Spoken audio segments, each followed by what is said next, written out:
am a Chelsea fan. I am a Chelsea fan. We lose together. We rise, we fall together. I am a Chelsea fan. I am a Chelsea fan. We win, we lose together.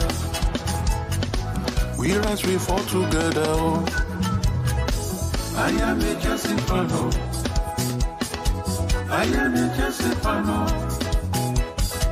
We win, we lose together. We rise, we fall together. Together we overcome. Together we can be stopped. We will reach those goals we set together. I am a Chelsea fan. I am a Chelsea fan. We will lose together. We rise, we fall together. I am a Chelsea fan. Chelsea fan. I am a Chelsea fan. Chelsea, we will lose together. Together we win. We rise, we fall together.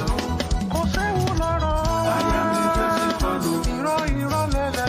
I am a Chelsea fan. We will lose together. Together we can be stopped. We rise, we fall together.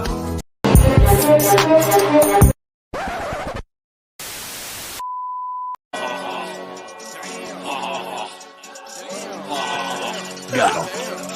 We fucking got him.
Yes, guys, we are back.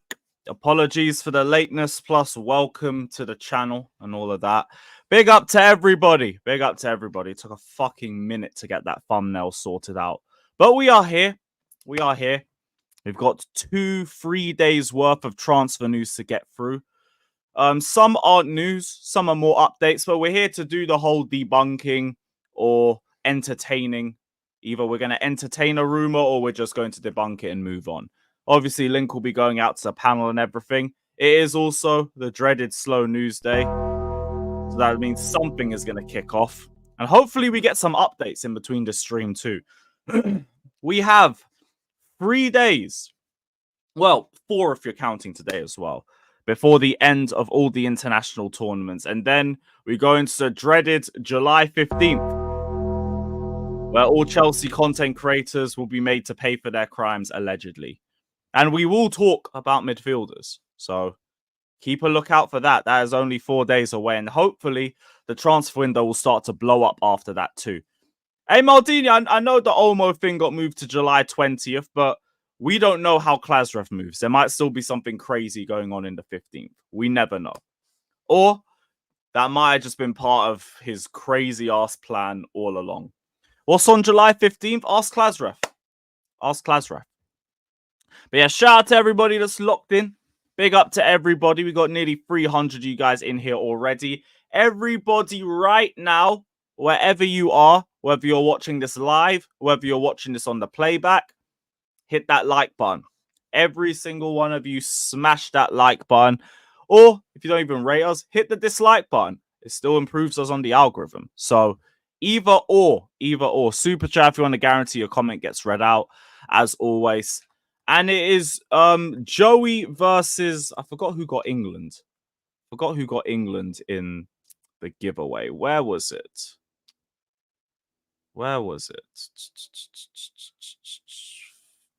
Fucking hell, this thing's far back. Where is our giveaway? Where is our fucking giveaway? It's Joey versus somebody else. I'll bring up the winner on Monday, and we're going to patent the kit. But it's basically going to be Joey the way things are going. Unless England can bring it home. If they could bring it home. God willing, because like I've been saying numerous times, that night out is going to be fucking generational if England can pull it out. But I think we're going to be disappointed again. And to be fair, England even making the final, I didn't expect them to do that. So I guess there's positives to take from that. But I can't see them beating Spain. Unless Spain literally just shit the bed and bottle it in the last game. Because it looks like it's been their trophy to win all tournaments. But sometimes the best team doesn't win. We know what tournament football's all about.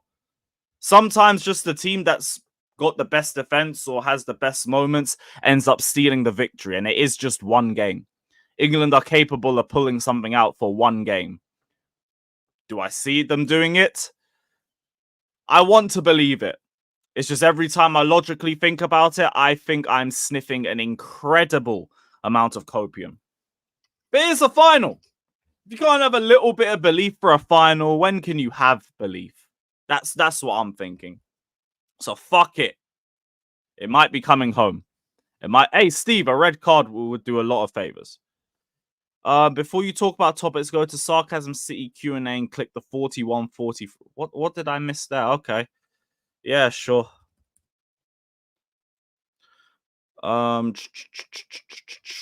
Q&A. So what minute did you want? You wanted 41:43. Okay.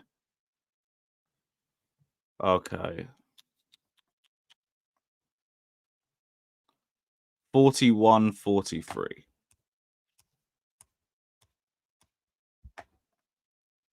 So what are we missing? Why do I have the feeling that Fata said something crazy? Just because I'm seeing everyone else on that, I don't think anyone else would say anything wild. No, going into extra time because the two teams have just been defending really, really well. But in this case, it's just like they're both shit. Like all these teams who like they've gone to penalties and stuff, they've literally played like shit the whole game. Yeah. And I feel like for me personally, like those quarterfinals, I haven't really enjoyed them because every single time I've wasted 2 hours to see a penalty shootout. And like you said the other day, the only fun thing about that one game, the Portugal-France game, was that Joao Felix missed a penalty. It's not this one. Which one is it? Yeah, I was going to say, like, that's not anything too crazy. Last night's Q&A. That's last night's Q&A, no? Oh, that's 3 days ago, for fuck's sakes. All right, live. Let's go to the live ones. There we go. 41:43. Fuck's sakes. Huge bad. He can disrupt Rodri. Okay, no, we know that, but holy shit. I mean, Kane plays DM anyway, so it doesn't matter. No, Kane could do it still. You know what I'm saying? Rodri's not the most mobile. Kane could do that. You know what I'm saying? Man said a front three of Gallagher. Who did you say? Gallagher, Foden, and who? And then what? And you know what's crazy about him saying who? no? He said no. Who did you say? Did you say Gallagher, Foden, and Watkins? Yeah. You know what's crazy? Yeah, he's saying Gallagher, Foden, and Watkins. When he joined the stream, he's like, if England want to win the final, they need to play Palmer. And if Palmer don't even make it.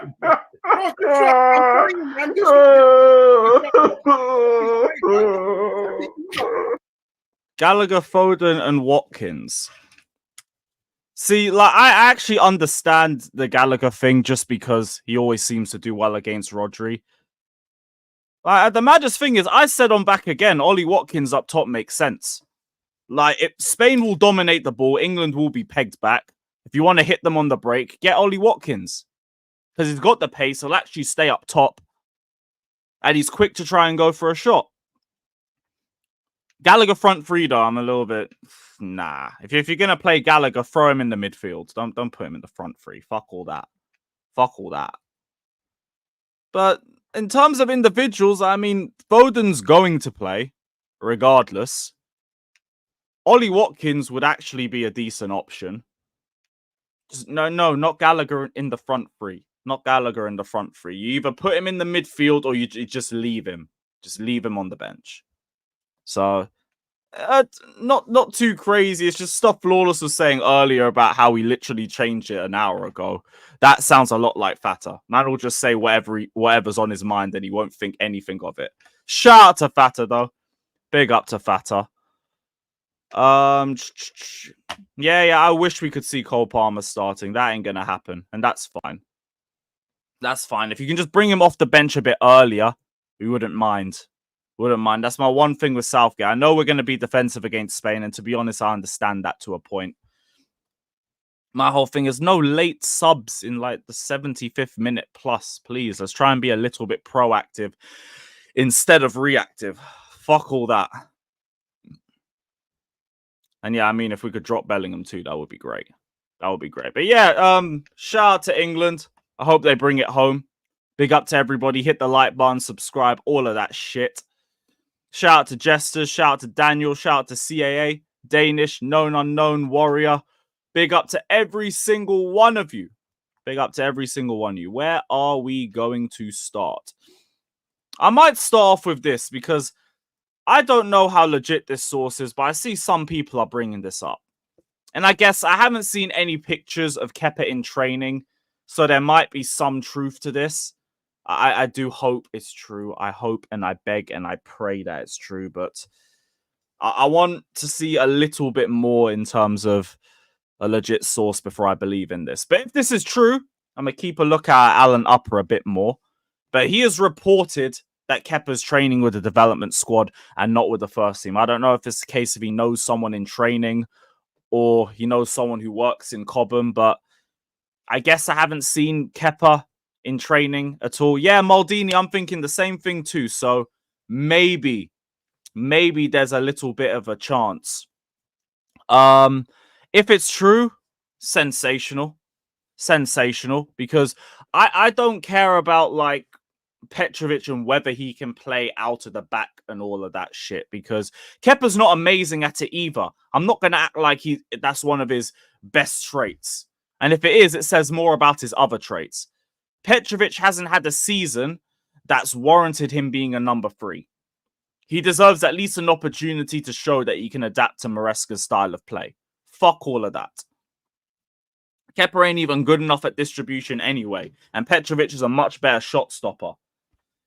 Yeah, they do have their like cons, like Petrovic isn't really great at his near post, but Kepa's not great at long shots. Kepa's not great at catching crosses. Petrovic is also younger. He could improve. He could get better. I'd rather see if Maresca can coach him to being a better player. I'd rather see that. So I hope this is true. I really hope this is true. I beg.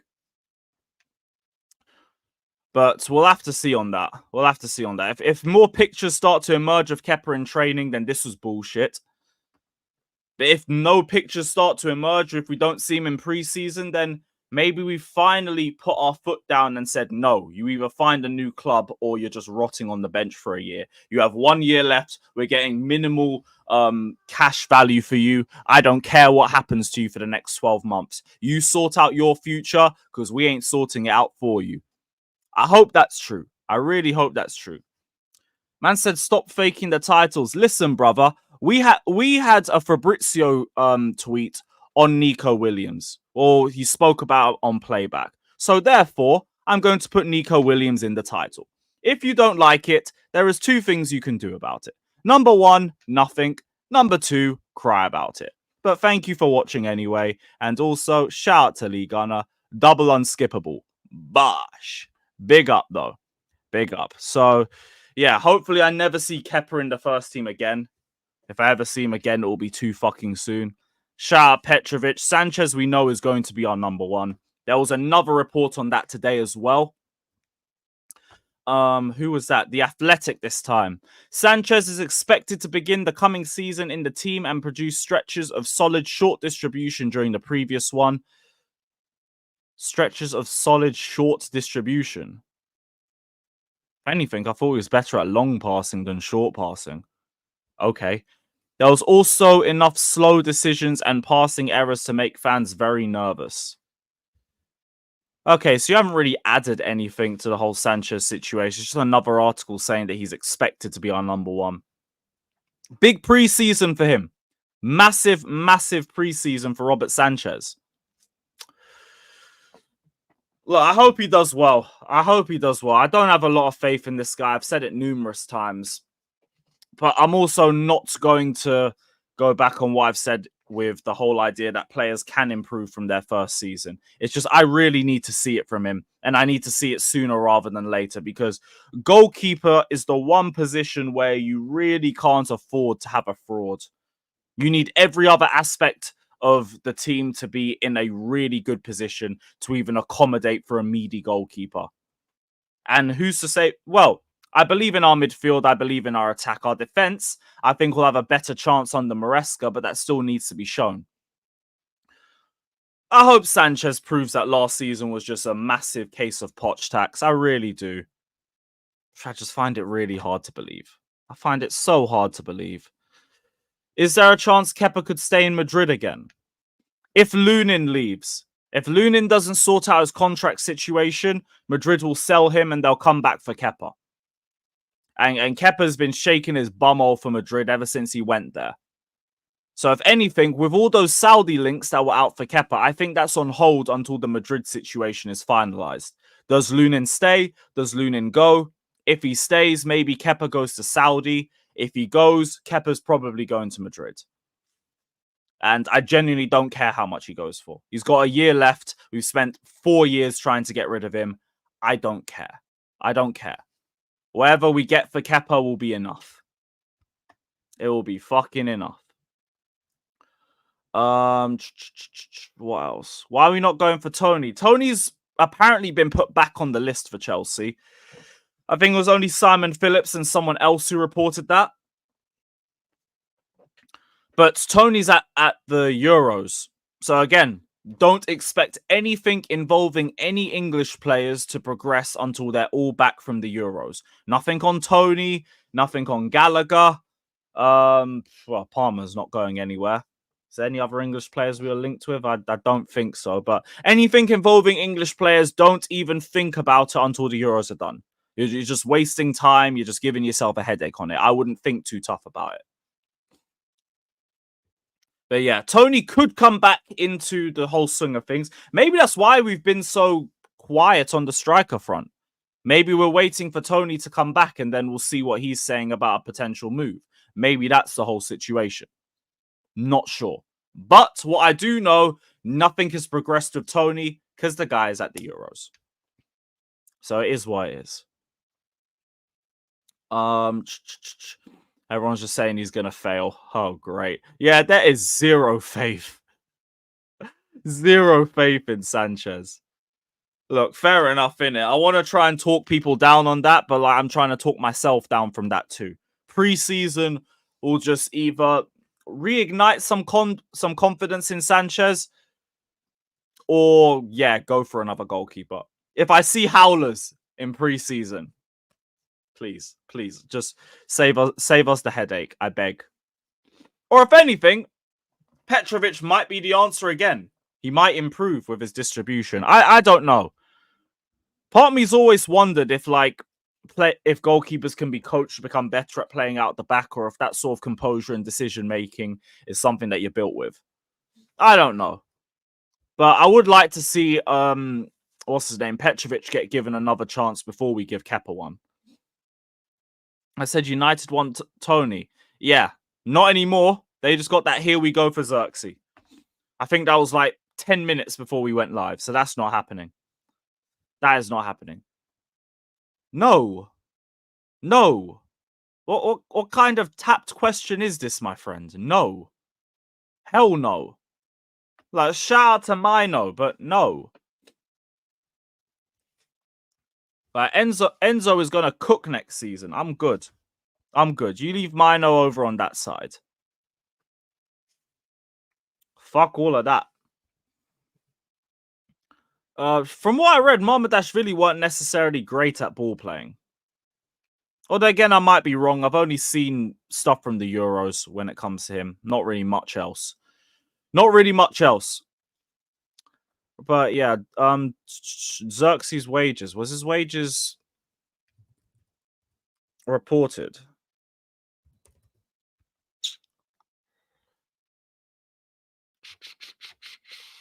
Nah, nothing.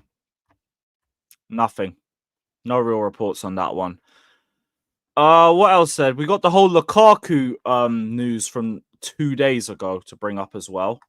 This was according to Tutto Mercato Web. I think I got something from Calcio Mercato too. No, it was just Tutto Mercato. So Lukaku set to sign a 3-year contract with Napoli, who allegedly pay Chelsea 36 million, including bonus. 28 million euros as a base fee, plus 8 million euros in bonuses for the striker.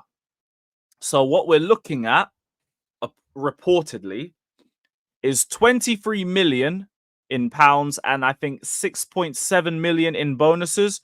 So a 15 million pound drop on what we're expected to get for him before bonuses. With bonuses, you're looking at like 10 to 9 million. Now, I get it. It's less than what we were looking for. I don't care.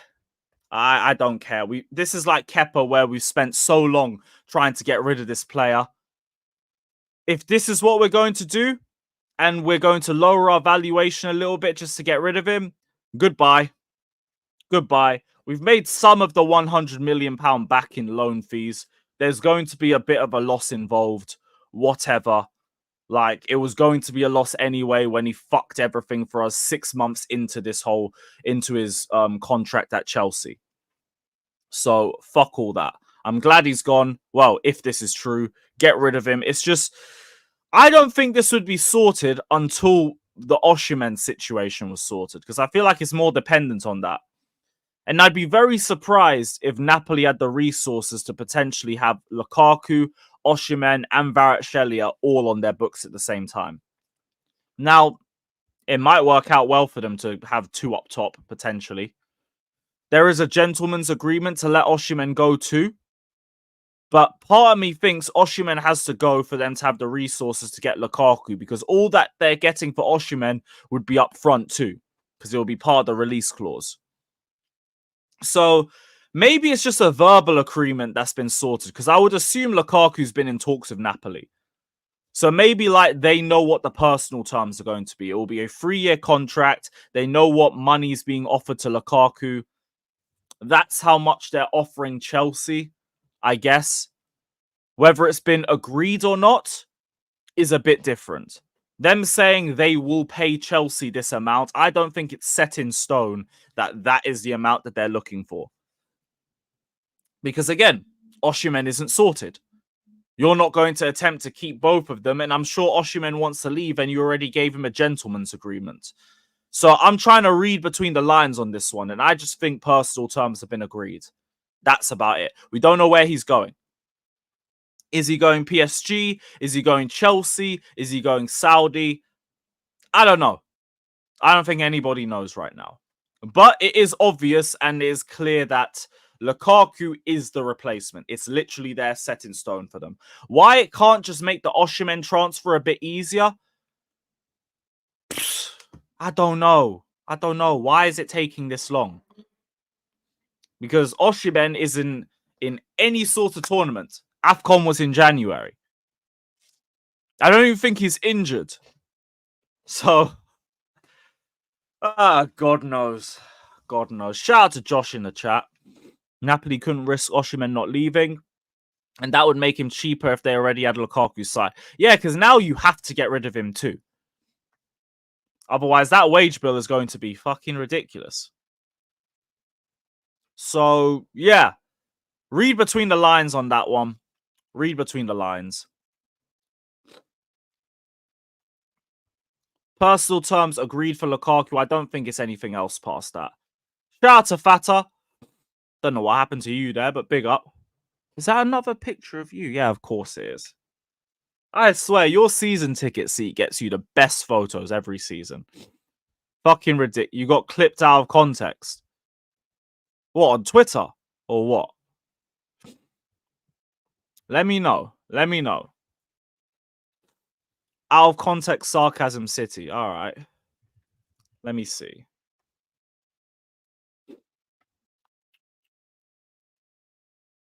Oh, yeah. So the same thing we brought up then. Hi, no worries. No worries.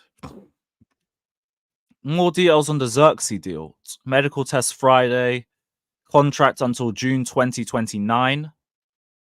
Nothing on the wages. Nothing on the wages. Sam Omorodion is no longer represented by the agent who initially negotiated the fresh terms. What do you mean? Fresh terms in terms of what? Because the biggest problem was valuation for Omorodion, which thank God.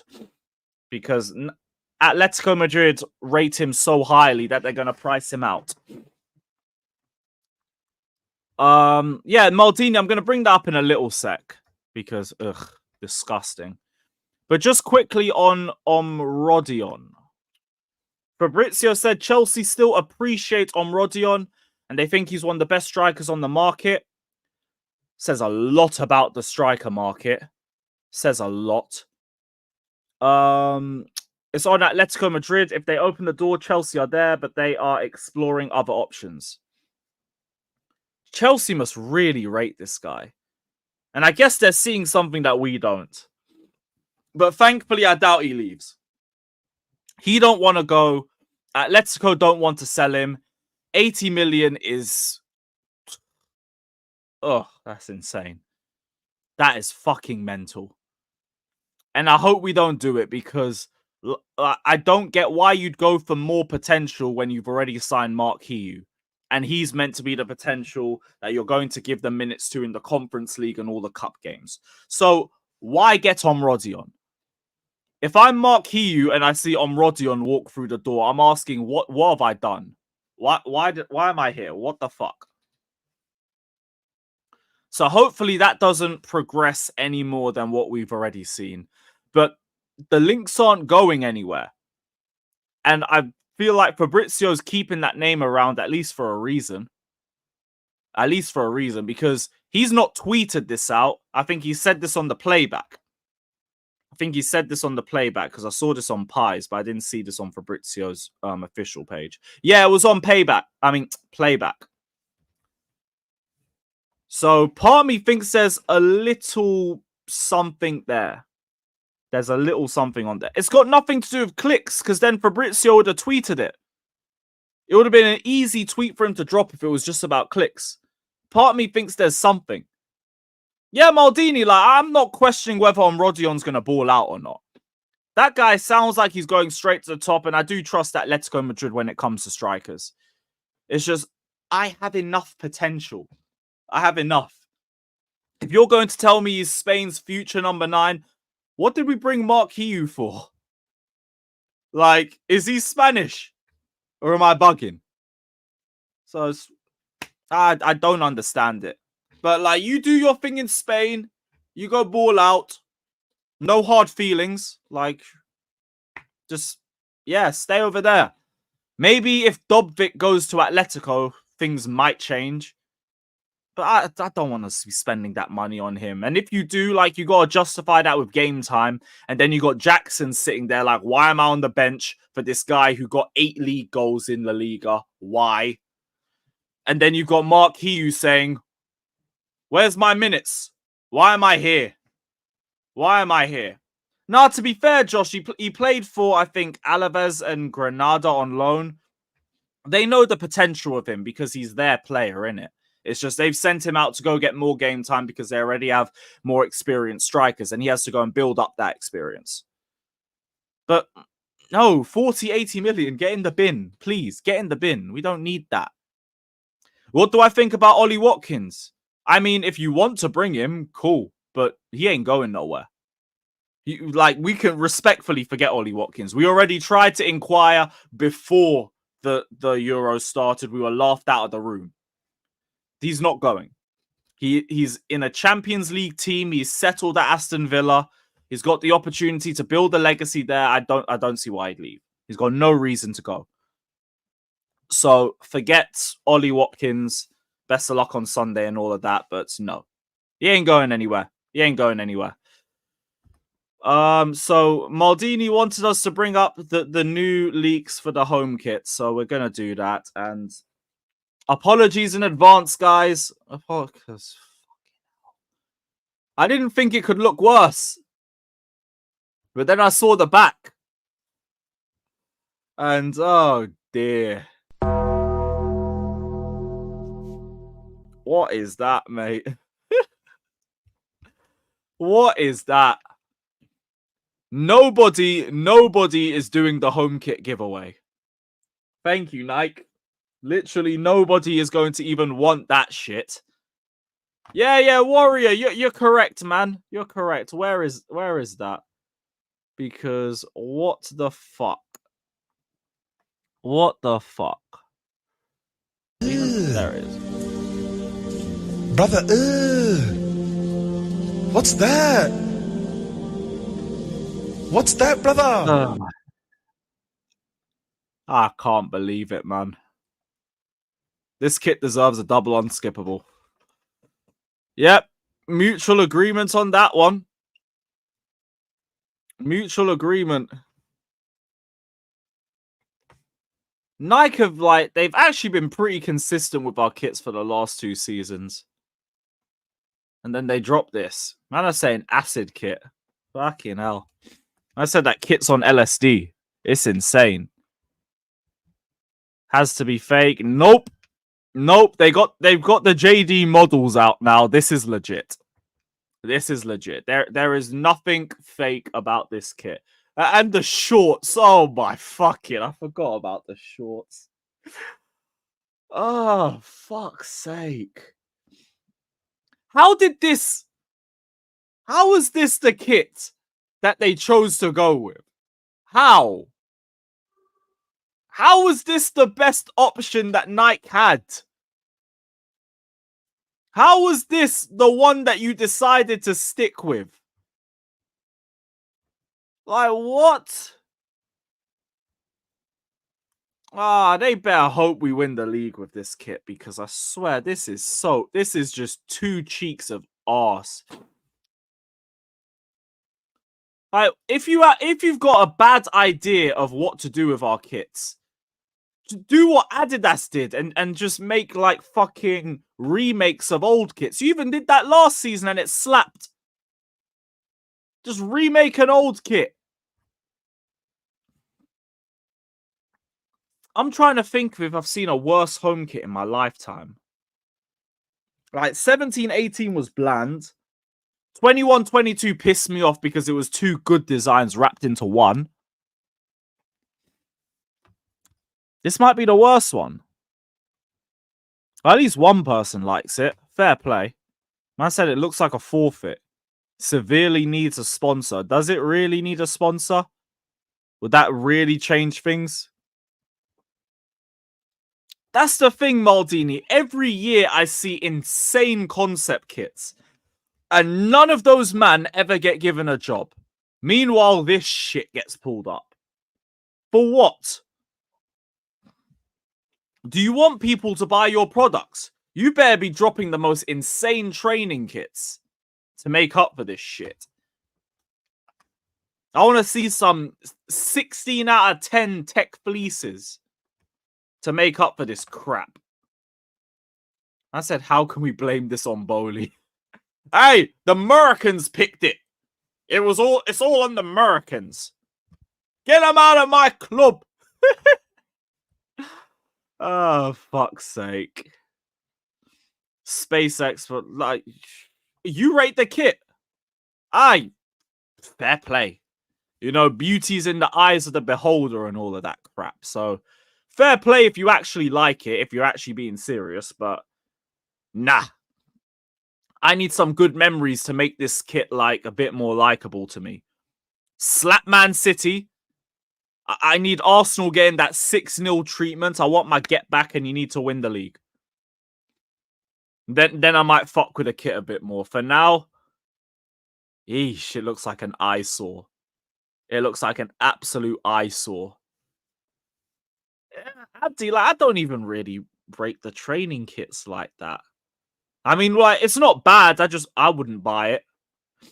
You know that black, white, and gold training kit that we dropped last summer? That is sensational.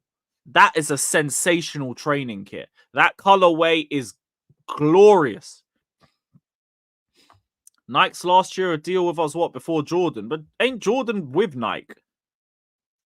So it's not even that. Do you think it's a case of they expected Jordan? And then because we fumbled Europa League, they were like, oh shit, we need to make a quick Chelsea kit. We didn't expect to be making one. And then they just slapped us with this shit. Maybe that's it. Oh fuck, wait, you're still with us? We thought you were going to Jordan. Ah, crap. All right, we need to make something for Chelsea. Shit, what do we do? We'll make some little paint/jizz design. There you are. Oh, you don't like the kit? Well, you better get top 4 next season then, because we don't want to be making your kits next season. We're trying to get you with Jordan, but you're moving like fucking idiots. We had to tell Tottenham like we were just not interested in football now again. Can we just use last season's kit? Yeah, but I mean, people aren't going to buy that. There's going to be some people who will still buy this shit. You know, that's the whole reason why they do seasonal kits now. Back in the day, it used to be the same kit for like 2-3 seasons. They just change an away kit every now and then. Now, everything changes. Now, you might even fuck around and get a 4th kit. You might even fuck around and get a 5th kit.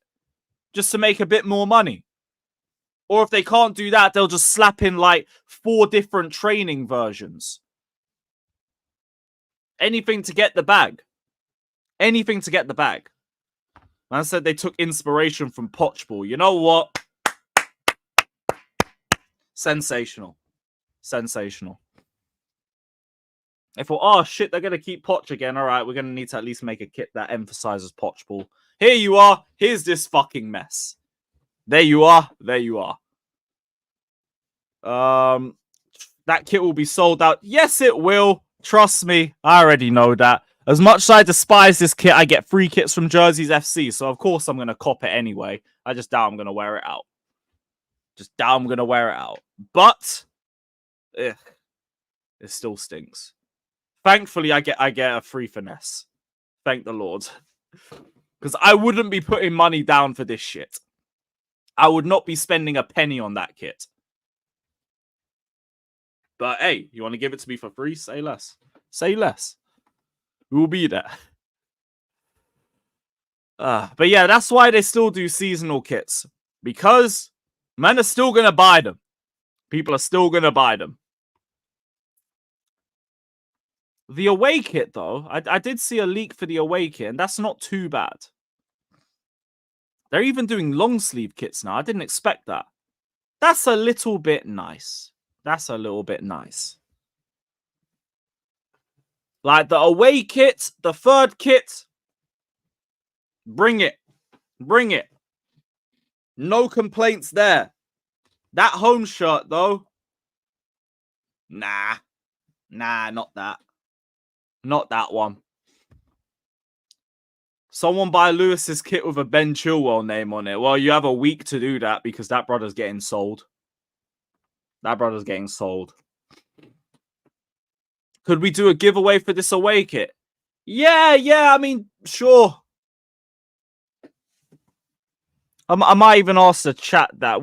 Do you guys even want a home kit giveaway? Or should I just swerve that and do an away kit giveaway? Let me know. Actually, no, fuck all that. I'm going to just do a giveaway and you pick. Just do a giveaway and you pick. Fuck all that. Why make it difficult? We'll sort out a giveaway probably in a week or two, and whenever this gets leaked or whenever this actually drops. And whoever wins it, you pick. You pick. If you want the home kit, you get the home kit. You want the away kit, you get the away. You want the third, you get the third. Done. Done. Hey, if they want the England kit too, go for it.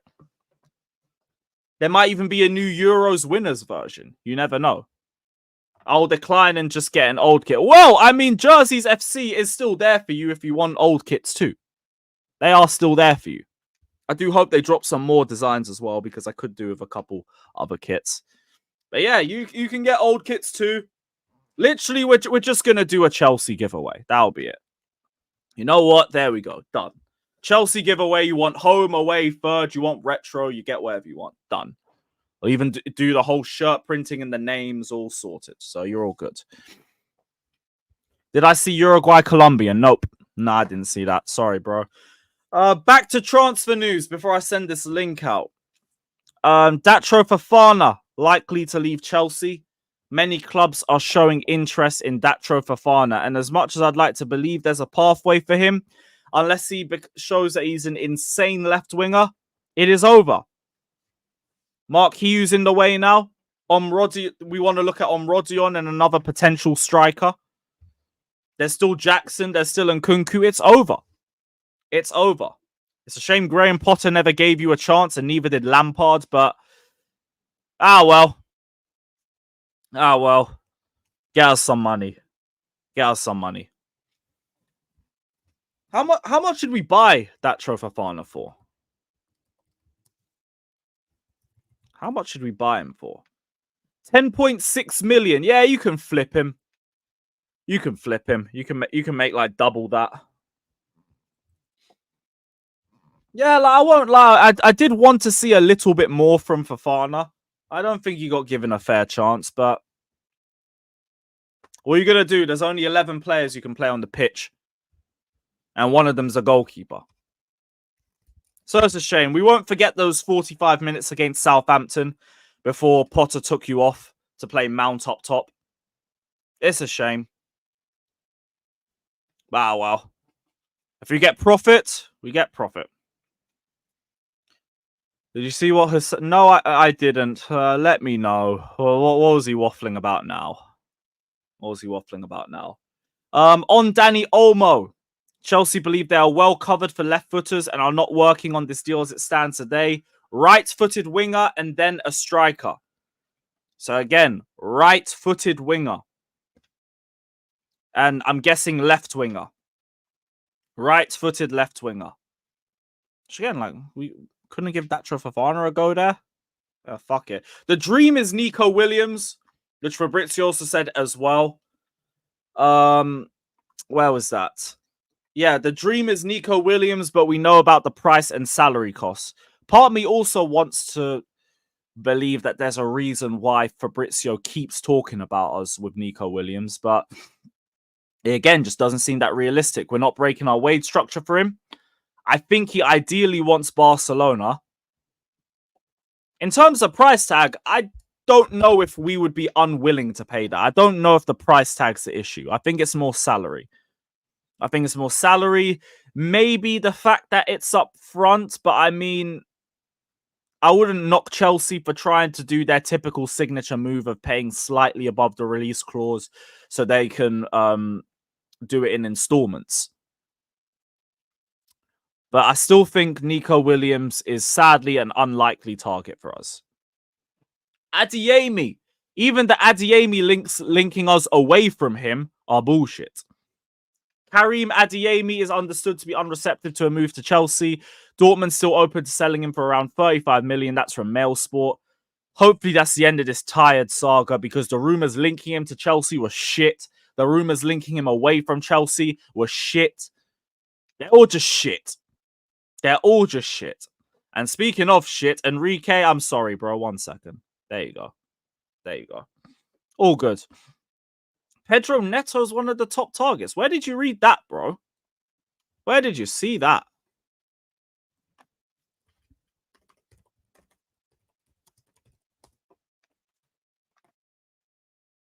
Graham Bailey. Yeah. I'm going to believe that one too tough. Is there anything more on that? He even said we're linked with Cohen Sal, but that's from Sean Fisher Sports. But that's another left-footed right winger, so I don't believe in that. Representatives of Pedro Neto are in talks with multiple clubs about a move this summer. Wolves are under no pressure to sell. Region of 60 million will be required. He's a good player, but like that injury record's a bit rough. Has it improved this season? I swear he was out for some extended time. I swear he's out for a lot of the first half of the season.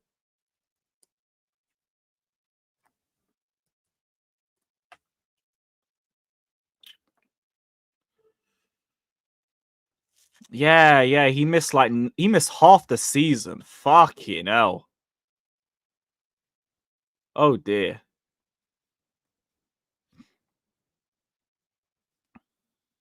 That's mad. Even then, the brother's left-footed anyway, so yeah. Don't make any sense. What else was there? Renato Vega's signed his contract today. Maybe we get an announcement later tonight. Maybe. If not, it should be tomorrow. We know it's done anyway. There's no reason to worry too much. Get him in the door and get Chilwell out the door. And we move.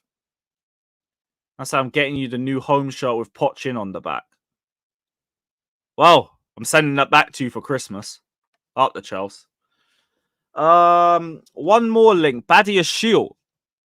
Badiashile has been linked with a move to Juventus. Shout out to New Generation. Big up to the Cameroonian gang. It remains to be seen if Badiashile has a Chelsea future under Enzo Maresca, with Juventus sensing an opportunity to make a move. And the reports are that Badiashile was next on the Juventus list after losing out on Calafiori. And now there has already been links to Italy for Badiashile. AC Milan have been sniffing around since about January. Maybe there'll be a bidding war. But I don't see why we'd want to get rid of Badiashile. The whole idea is like we have two left-footed centre-backs who can compete for that position. Are we really writing off Badiashile after one season under Pochettino? Before Poch, Badiashile looked like a sensational centre-back. I was arguing in 22-23, it was Thiago Silva in terms of performance and then Badiashile. So I don't know how things have changed so quickly on him, and I don't know why we'd be so quick to get rid. I don't really believe it too much. Like, maybe if Badiashile really wants to leave, we might consider it. But I haven't heard anything on that. So I'd be surprised. I'd be really surprised. Low-key think like both Badiashile and Colwill could do well in Maresca's style of play because both of them are really good in terms of playing out the back. So, yeah, I'd be really surprised about this. I don't think Badiashile would leave. I think maybe Juve would try. Maybe it's not the end of these links, but I don't think we would sell. Reportedly, we value Badiashile at around 30 million. Do Juve have the money for that? Maybe. But I don't want to just generalize Serie A teams in general, but fuck me, they're difficult to negotiate with. Nah. I don't think it's anything more than interest. Maybe they try and pursue Badiashile a bit more. Cohen Shaw's effective in both wings, but he's left-footed. And it's been reported we're looking for a right winger. And I know we'll talk about source and everything, but I'm inclined to believe Fabrizio because he doesn't get a lot of things wrong. Obviously, every source has had things they've got wrong, but the likes of your Fabrizios, your Ornsteins, they barely get things wrong. Barely. So, I don't know if it goes any further than that. I hope it doesn't. And yeah, I want to see what Badiashile's like under Maresca because I think one of the players whose stocks dropped the lowest under Pochettino was Badiashile. His stocks fucking crashed last season. 22-23, we finished 12th and I could big up Badiashile against nearly anybody. This season, it's just been painful. So I want to see what he's like under Enzo Maresca. I am not writing him off under Pochettino. I refuse to do that for any of our centre-backs. All them man have been hung out to dry, and we've been there already with Lampard going into Tuchel. I'm hoping and I'm praying that it's the same thing when we go from fraudulent Pochettino to Enzo Maresca. Hey, Fofana's still fit. If that guy can stay fit and he's retained his level from 22-23, that's going to be our centre-back. That's going to be our right centre-back. Done. Done and finished. Just please stay fit. Please, please, please stay fit. With Fofana and James, it's like, I can't deal with another year of you being injury prone. Please. Please, I beg you, just stay fit. We're literally going to be dominating possession. Like, come on. Just stay fit, I beg. Anything else? We spoke about Lukaku, Kepa. Liam Toomey from The Athletic said, regardless of whether Enzo inverts from the left or right of defense, Ben Chilwell's fit is unclean, aka get out of my club. Get out of my club. Bassine, you're not one of... There's a few of you. There's just a few. Shout out, Wes. I feel like you're the first Leicester account I've seen in 2 years who's propped up Fofana. So fair play. Fair play. I must have taken a lot. I think that is all. I think that is all. Yeah, Renato Vega said his farewells. So Athletic Bilbao have spoken out about the Nico Williams interest. Been subjected to a bombardment of questions about his future in an excessive and uncontrolled manner when he's concentrated on the Euros. Respect between all the actors that make up football is a fundamental basis, or that's how we conceive it at Bilbao. Bilbao is economically, socially, and sportingly capable of keeping footballers of the caliber of those named in its structure, including Nico Williams. They're basically saying, we can keep him. It's not a money situation. We can keep him. Don't think you can try and bully us. That ain't happening. Okay, cool. Cool. And Cucurella's agent came out saying he's very comfortable and happy in Chelsea and in London. His idea is to continue. Under normal circumstances, he will continue there. AKA, as long as you don't force us out, it's cool. Donny van der Beek just got a here we go to Girona. 500k with add-ons to 4 to 5 million. They gotta be some piss-easy add-ons, otherwise 500k is a stupid bit of business. That's crazy. Calm. I think that is everything, though. So I'm going to drop the link out. All right, Blue Footy. Lesney news. One thing then, and then I'm going to send the link out. Here's a Vince tweet, so we'll see what the source is saying.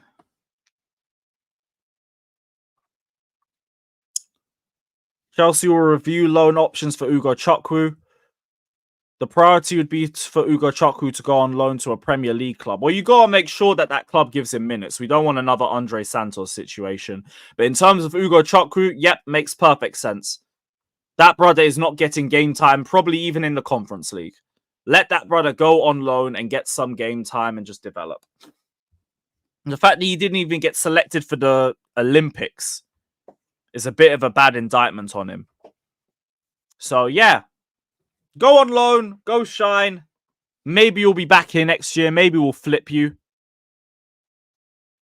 We'll see. We will see. Where is Mark Hugh? How come he hasn't been in team training? Not sure. Maybe, was there an under 21 thing? I'm not sure.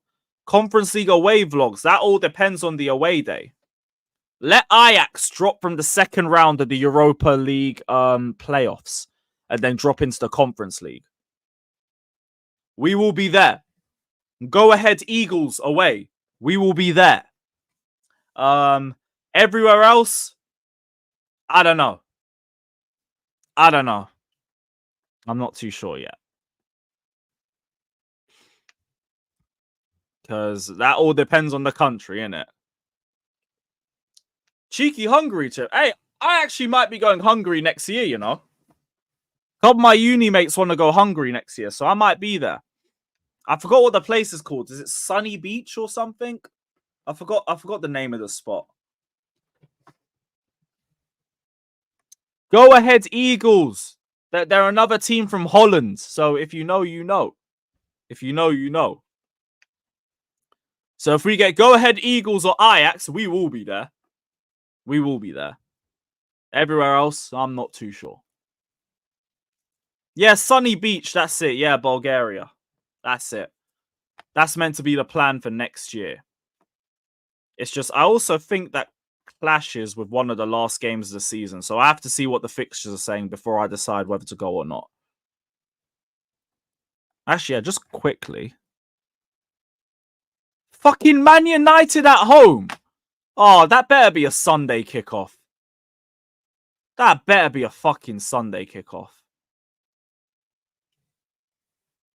Yeah, Benz, let me know what Sunny Beach is like still. Let me know what it's like. I'm going to drop the link now, though, so big up to everybody.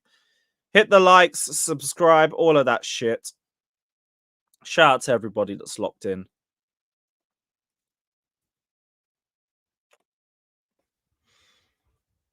And we'll see what everyone's saying.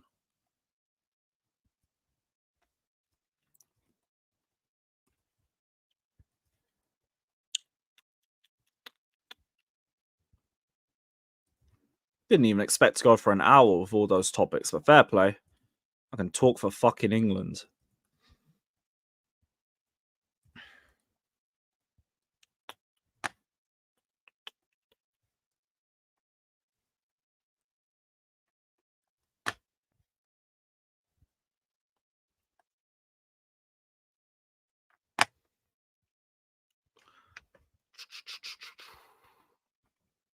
I said prediction for next season. Top 4 and a trophy.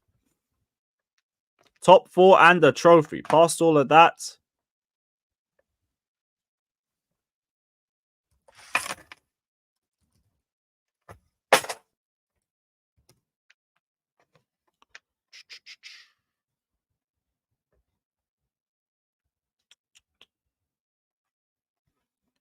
Nearly done, guys.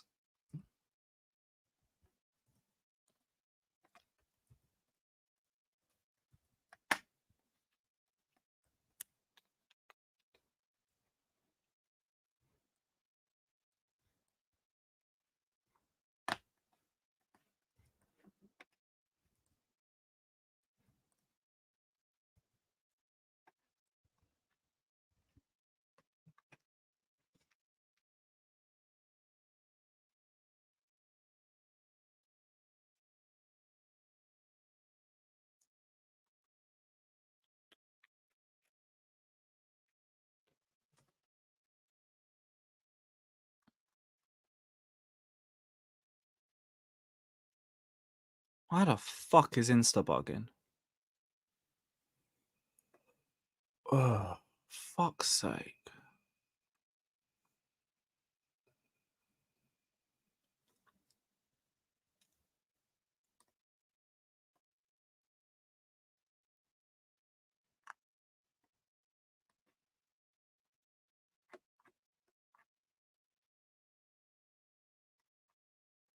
Calm.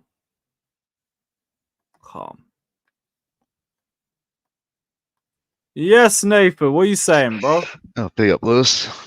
How was last night? Yeah, I'm not gonna lie, that was a bit of a long game. But I'm glad, I'm happy with the result. Don't get me wrong, but yeah, just Love one a of late those. winner, man. Yeah, just another one of them performances. So, what are you feeling? Is it coming home? Is it coming home? Here's the thing: I'm always gonna back England no matter what. Like, I'm not gonna be one of those. It's never gonna turn his back on his country. But at the end of the day, it's Spain. So, like, look at they've pretty much been the best country in the tournament. So, I need favor them to us. Tottenham it up. Yeah. It's the thing you never know in the final, but that's the thing. Like, I know finals, anything can happen. That's why I refuse to write England off. yeah. But I've been saying anytime I try to think about it, the quality on the wings, the quality in midfield. I don't know how we do it. Yeah, I don't know how we do it. It's timing of the substitutions, the type of subs that Southgate uses as well, all of that can really change your game for better or for worse. I need prime 2017-18 Alvaro Morata for us to have a little bit of hope. Yeah. I need the occasion to be too big for Lamine Yamal. I need him to start shivering a little bit. Maybe shout out to Cucurella, but we might have to try catch him lacking on the far post. Yep. In terms of midfield, God knows. We need Rodri to disappear as well. I don't even know if it's feasible to try and think of that whole midfield collapsing. I don't think that's going to happen. It really isn't. But then you're asking for the midfield and the whatever, man. I'm just going to enjoy the day, innit? I'm just going to enjoy the day. Yeah. Hey, look, I can't even argue down Gallagher, but like, if we're not doing three in midfield, then there's no point. Yeah, that's true. Because I don't even think you're even going to try a Mino and Gallagher midfield. It'll probably be right if it was Rice and Gallagher. I mean, great, but who's passing forward? That's the thing. It's not either of them. There'll be no service for them. That's going to be the least progressive midfield in fucking history. Yeah. It's be hoofball. Oh, God knows. God knows. But hey, there's a chance. There's a chance, and we're going to take that and run with it. We will take that, yeah. In terms of there also being a chance, how are we feeling with this whole Lukaku situation? Do we actually think we're going to accept 23 plus 6 million? I'm talking in pounds, not euros. Yeah. I think that's still a bit under our valuation, though, that we ideally want for him. Our valuation was 38 million. I don't know if it's true that we're willing to accept that amount, unless maybe we can confirm Oshimen's going the other way, but we haven't heard anything on that. And the valuation still has to drop on Oshimen for us to even get there. Yep. It's looking promising, though. I just think personal terms are agreed. That's all. Yeah. Lukaku would have spoken to Napoli, already spoken to Conte. Yeah. Figure that one out. Conte, like with Lukaku, he definitely wants to sign for Napoli and work under Conte again. That's a given. It's just, if we can thrash out a deal for Oshimen, either in the same deal, like a swap type deal plus cash, or it's separate deals. Yeah. For both of them as well, like when's the next opportunity they're both going to get to work together? Because if they don't sell him, let's say we manage to get Lukaku off to Saudi or something, or even to Milan, maybe, if they're able to pull off some sort of transfer. Then what? If anything, I think Milan's even more unlikely. Pissed off Oshimen, and your best opportunity to replace him is now gone. You're downgrading. Yeah. Shut up, Benz. That's the thing. I think Milan definitely have less money than Napoli do to work with. So our best chance is to sell him to Napoli in Italy anyway. If we can sell him to Saudi, I mean, sure, they got money. That wouldn't be the issue. But like most things, it'll be down to Lukaku if he's not such a prick and actually takes an offer when he gets submitted one for him. The good thing is the wages are down, so there's less that you have to negotiate with. Yeah. What is Napoli's wage structure, though? Will they keep him at 170? What is their wages?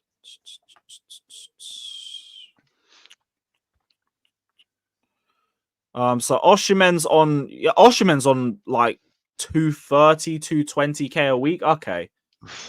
Yep. So but that means Oshimen has to be off the books first. Yeah. Yeah. So verbal agreement sorted. They have to find a club for Oshimen, and then hopefully Lukaku goes the other way, maybe for that price tag. Then it's just a matter of how much are we going to offer Oshimen for a week. So that's a bit of a I could see us break the structure for him, though. Yeah. At least he's proven. At least he's been doing it for a couple years. Like, if you did that for an Omorodion or something, then you're tapped. You're tapped. Or if you even do it for like an Elise who's only been there for like 1 season or 2, then it's a bit tapped.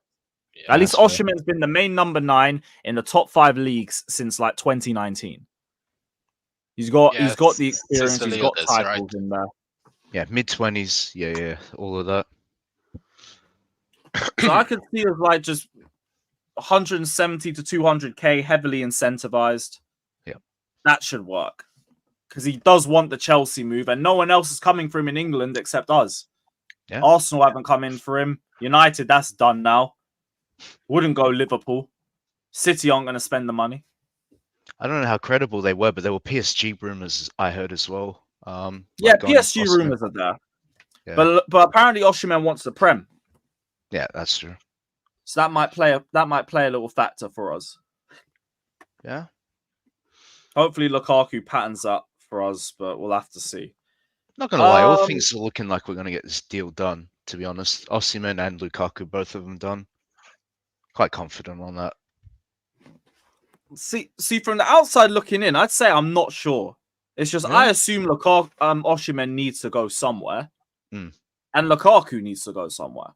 Yeah. So there's clearly an agreement that can be made. It's just Napoli want to be fucking difficult and make everything long. That's the thing. When you got someone like Conte as your manager, but you kind of have to bend to his will, otherwise you're gonna have a problem on your hands if he's not happy. We'll see, innit? Yeah, we'll see. yeah, Shout I out to think next Cappy couple of days. Aziz for the donation. Big up, my brother. Big up. If we manage to somehow get Williams, it would be yeah. It would be but interesting. Yeah. I really want to believe there's a bit more to this Williams situation because Fabrizio keeps linking us to him, and he's not doing it on Twitter or anything. He's doing it on playback. There might be something he knows that we don't, but it just doesn't seem realistic. All I understand of Nico Williams is that he himself, I think via his agents, he wants a deal sorted out by August because like he wants Bilbao to have enough time to buy his replacement sort of thing. Like he wants basically the whole saga sorted out quite soon. But obviously Barcelona. Yeah, Barcelona are obviously the favourites because he's said himself in the past he wants to play for Barcelona at some point. Barca want him. According to Joan Laporta, the president of Barcelona, they can afford to buy him, like pay his release clause. They obviously haven't submitted a bid or anything, but it's just a lot of moving parts with Nico Williams still, to be honest. Yeah, but my problem with Nico Williams is that 300k a week for a it's the wages that's the big problem. Same with Olise, pretty much. That's probably why. That's probably another reason why he's even thinking of Barca. Yeah, Barca ain't got a wage structure like we do, from what I remember. I don't think they've lowered it either. The thing is, they're on a strict 1-to-1 salary cap because of all of the financial difficulty Barcelona are under. So that's why they can't really be trying to afford like them wages right now. So, well, a 1 in 1 out thing.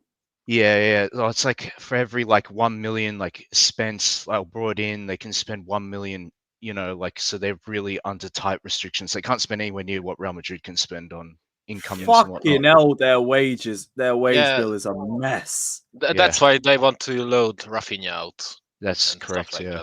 They got some place they need to move on. A man said, I forgot Frankie de Jong was even on that much. Yeah, Frankie's the most expensive. Yeah, Lewandowski on like 600k pounds.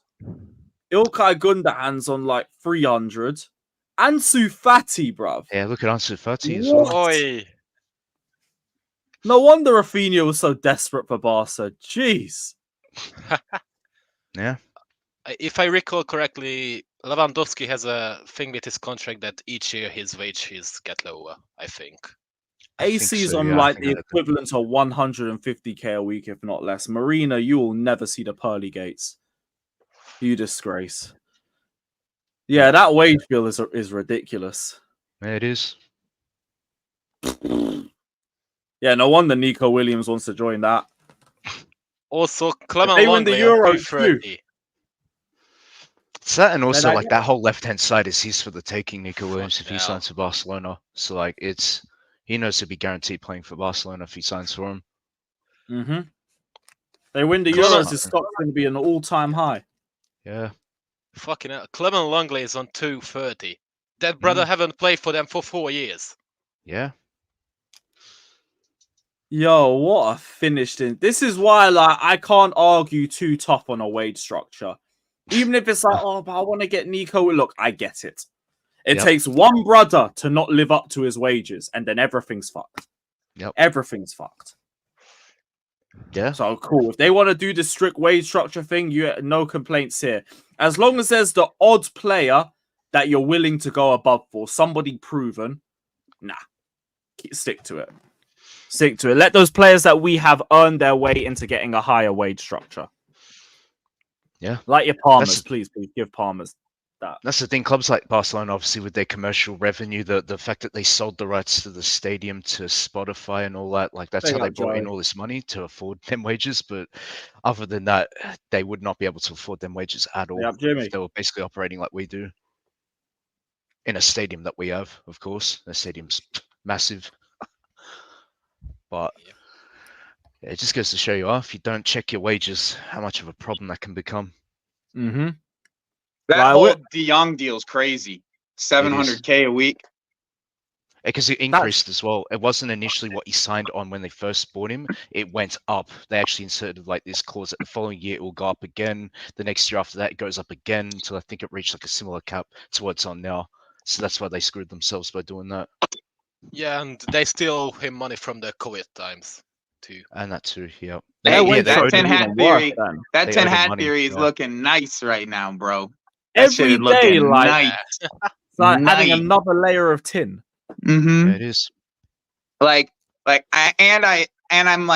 I was 3 million off of my. It was 3 million off of my prediction. That what they quoted it. What that report said was 3 million off my prediction. Yeah. Was it? Very close. Very close. Yeah. Yeah. Very close. What, with the bonuses? Mm-hmm. Fucking hell, bruv. I swear, you might have links into the club at this rate. I don't got nobody. I don't know nobody. I don't talk to nobody. I just read. That's it. I just read. People don't read nowadays. They just look at what the Twitter title says, and they don't read anything that is actually written in the articles for the most part. Yeah, to be fair, you checked Chilwell's book value, and it got close down to what the reports are saying anyway. I was a $500,000. I was a $500,000 off. Fuck, you know. Jimmy, you're on mute, bro. Don't say I don't gain weight, bro. Gains, nigga. Don't disrespect. The fucking shoulders.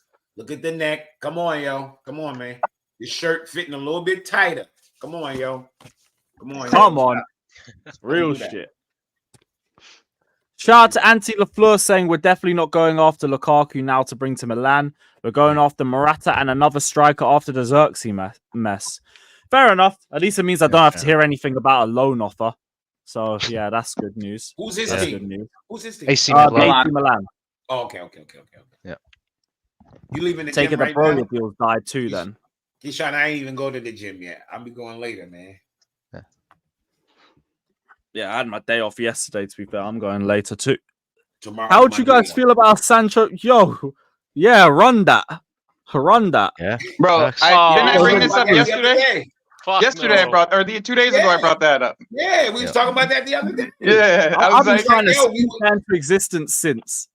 Yeah. Bro, I was like, same, bro. Same. What was it like? Straight 30 up million, same. I've been like every channel I've been on, I've been like, oh yeah, you guys are trying to get rid of Sancho, huh? Well, we'll give you Chilwell and a bit of money for that, you know? We'll give you Chilwell and a bit of money for You that. can see how their eyes just light up and no, shut the fuck up. Shut the fuck up. I seen some Chelsea fans like, oh, I don't want Sancho. I'm like, he's better than everybody we've been linked to. I'm sorry. Oh, not even like it's not even close. Not Except even Olise, close. I'll take him over all the rest of them. Mhm. Yep. All the rest of them. I'm sorry. I just All the left wingers, especially all the left wingers we've been linked with, it's not even close. How much better Sancho is? It's not even close. Yeah, I'll take him over all of them. And he might sue a possession-based system way more than whatever Ten Hag's been trying to do. Oh, he will. He will. And I'm not. A lot of players did bad at Man United and live a better day, bro. It's not the end of the world because you didn't make it at Man United. It's not. Di Maria didn't make it at Man United. Does that make him a bad player? Di Maria was like, when I saw him there, I was like, yo, this dude's done. Done what? It's like his career just got started. He ended up winning the World Cup. He ended up doing all sorts of shit in different other places. Like, yeah. Pay up, tag. Let's fucking go, guys. Yeah, like I think that's the same for a lot of teams because like it's all system based. If a player don't fit a certain system, he could easily go and work in another system. If you fail in multiple, you're washed. You're just done out. You still ain't got no power? Yep. Oh shit. It's still that fucked up. Oh, sorry to hear, man. Damn, fucked up, man. Where? As long as your family's okay, Burrow. that's all that matters. Yeah, Jamaica. I know that there's been some hurricanes rolling around. Yeah, but I Hurricane didn't- Burrow hit down there. I got a couple friends in Houston. They power was out, but I didn't know it was still out. Yeah, I didn't know. I didn't know it was still going. I thought that was like early last week or like almost a couple 2 weeks days ago. ago. Now. Yeah, made landfall. Last week, but shit. Josh, it passed. for through what it's Jamaica. worth, No links. It was just no, something for what Joey it's was throwing worth, around. like I know it's Simon Phillips. He reported a few weeks ago that his agent offered Sancho to us. That's all that's been there. Someone else. Here's the problem with what's going on. It's like Manchester United think they can sell on their own terms with Mason Greenwood and Sancho, and they don't have any power, like whatsoever. They have zero power over how those deals really should go. Like zero, none. Sancho could sit on their bench at 300K a week. Coming in for Greenwood. Is it Marseille? Greenwood's going to Marseille. That's what No, he's not anymore. Not anymore. Huh? Well, because the mayor of Marseille, came out with a statement saying that they don't want someone who beats their wife on the team. I mean, respectfully, the mayor can't really stop a club from buying a player. It's a true thing too. I'm not even. That's not even a lie. Go look that shit up. That's a true fucking thing. The mayor of Marseille came out and said that shit. Literally beats his wife was the wording. Yeah, that's what he said. Yeah, I've just seen it now. Although I don't think he's stopped the deal. I think he's just speaking against it. Yeah, he's speaking against it. He can't really stop the club. Now open the door for Lazio to get into the deal. Now it's a Lazio versus Marseille deal again for Greenwood. They're both going for him Greenwood's now. behavior is unspeakable, unacceptable. I saw images that deeply shocked me. Attacking his wife in this way is unworthy of a man, and I believe he cannot have a place in this team. Values of Marseille and the values of Olympique de Marseille are anything but that. It's anything but racism, anti-Semitic. It's anything but. Can you imagine violence against women? Do you realize that? And if he wants to play for Marseille, it's a disgrace. I will ask the president of Marseille not to recruit Greenwood. I don't want my club to be covered in the shame of someone who hits his wife. I don't want my club to be covered in the ashes of someone who hits his wife. It's not acceptable. Fuck. Yeah, he cooked. He cooked. Hey, I don't know what kind of food it was, but he cooked something. I want to see if he can shit. He burnt water. He ain't cooked shit. He burnt water. It's just him speaking his opinion. Nah, he was cooking Greenwood at least. At least he was cooking Greenwood. No, he wasn't. He was Well, cooking. the thing is, nothing was founded when it comes to Greenwood in that whole situation. That's the thing. He never got actually in trouble for it. So. Exactly, he never got prosecuted. So if a man ain't convicted, at the end of the day, man ain't convicted. that's true. Not only that, like they're still together. Like, what are we talking about? This is just slander. Is what this shit is. Greenwood could ironically sue this man. All I know from after this statement came out, Lazio got back into the deal and are serious about getting Greenwood now. Like now it's an actual battle. Of course not. Before he was going to Marseille.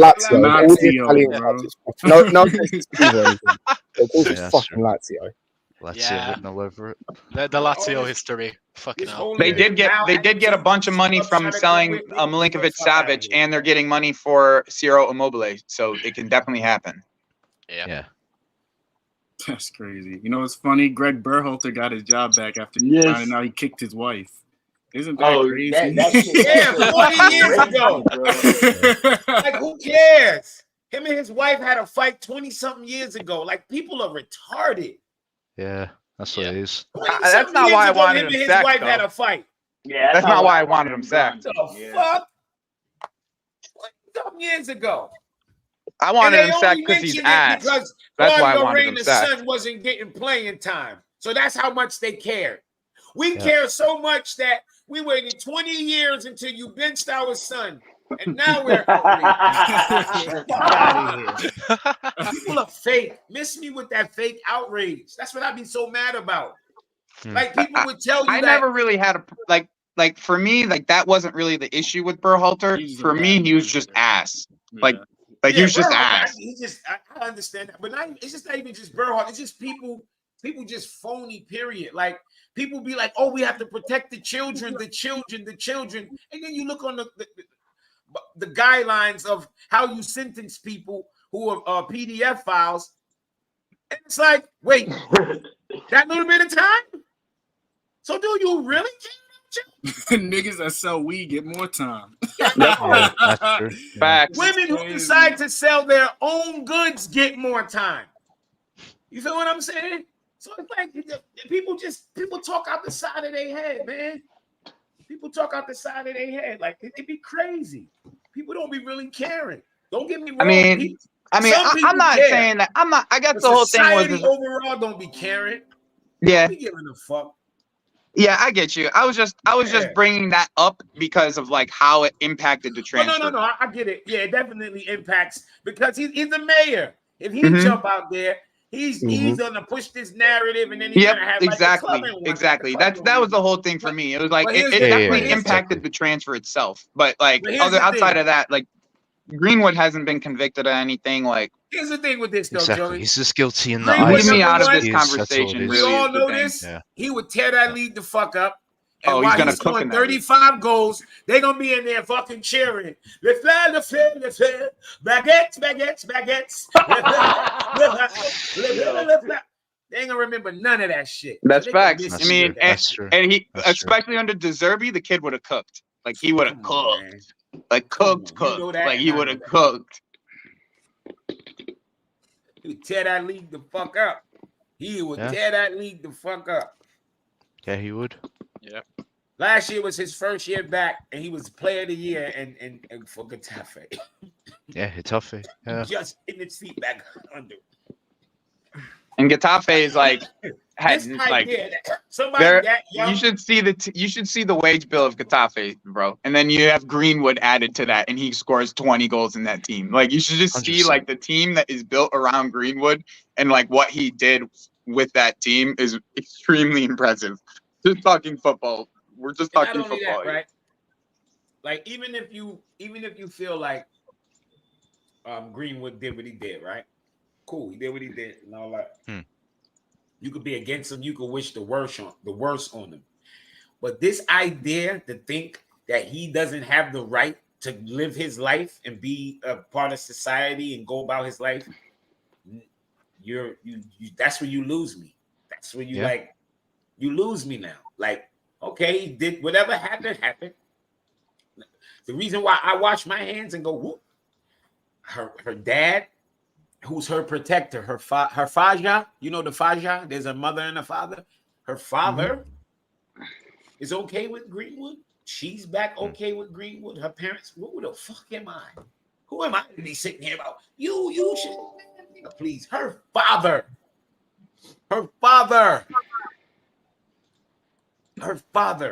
told her she bugging. Who the fuck am I? And if you don't understand that, I mean, you probably don't have kids and don't understand. Her father is the one. I just like to step around these types of subjects personally, but that's just me. I know you don't. You'll run right through them. That's just me. I personally rather step around the subject. Like it's just I'd rather like get back to the football of it. You know, money do talk. You can. Adults are bought out. She's not 10. She's not a 13-year-old. She's a grown woman. If she decided to be bought out, then why are you crying about it? That's her choice. Especially when there's a kid involved as well. People make choice in life, bro. Rock with people's choices. Stop telling people how they should live.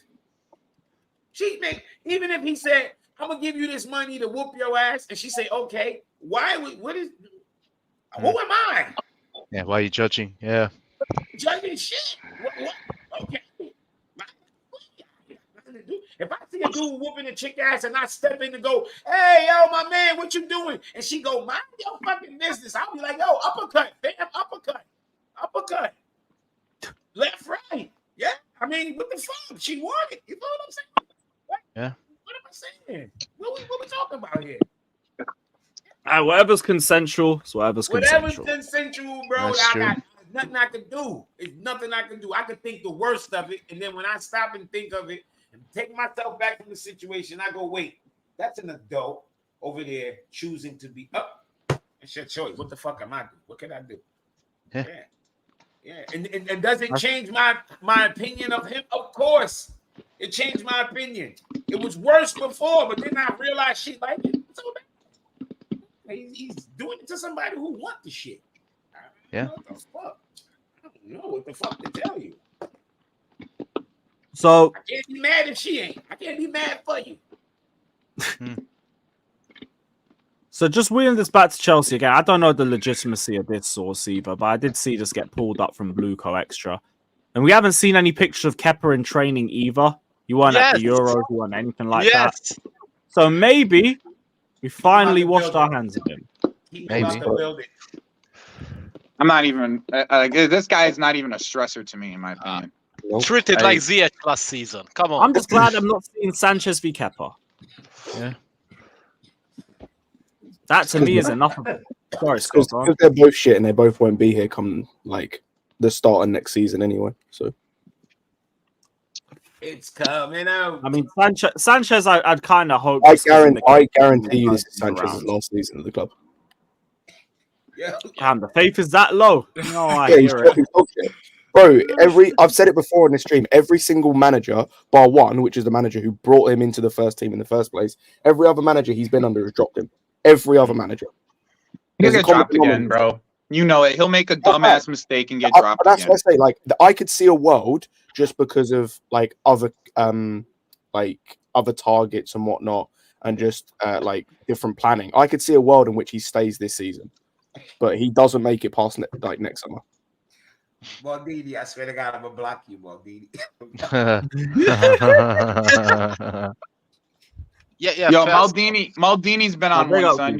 Even in my chat, bro, Maldini's been trying to cook. He goes in trying to give me these bro. I don't have time to argue with Maldini the way that Maldini wants to be argued with. Like he don't want. Like he needs to come on stream if he wants to argue with us. That's just that's gonna be the new you're always welcome. That's the new rule, bro, for him. Like he needs to just come on stream and argue with us because he be sitting in the chat and we read everything he says. That's the thing. Everything he says gets read by one of us in this. Everything he says. So like, he's smart enough to keep it simple. Yeah. Don't write Bibles and you good to go. Just write scriptures. Don't write the whole fucking Bible. That ain't a bar and a half. Jeez. Like on the topic of Sanchez, if we get Champions League this season, he's going 100% in my opinion. Even if we don't, he's gone. Like he's gone anyway. Like he's dog shit. Like and what's his name? I totally agree with that. Maresca will figure it out. Like he figured it out. You gotta get him off of that. You gotta get him down to like 4 years, right? And then you can kind of really push him off. You probably give him 1 more year on the books and then 1 more year loan, and then you sell him. It depends if you're willing to take it. Like if you're willing to take any loss on him, because like he ain't on that high wages. Like you could get him gone next summer easy. Like get him to some Spanish club. Get him to like definitely Spanish club for sure. I always said the best circumstance for us is if it happened like this: Kepa goes to Saudi, Lewin leaves, and then Sanchez goes on loan to Madrid as a backup. That's the best possible scenario. Madrid aren't that stupid. They can't be that stupid. I mean, they were stupid enough to loan Kepa and make him the third. Oh, you know, keeper. like he's loan Spanish, isn't he? No, but the thing is, Joey, in that scenario, he's not actually homegrown, Lewis. That's the funny part. He was brought up in the Brighton Academy, so he's homegrown for us. Yeah, he's homegrown for England.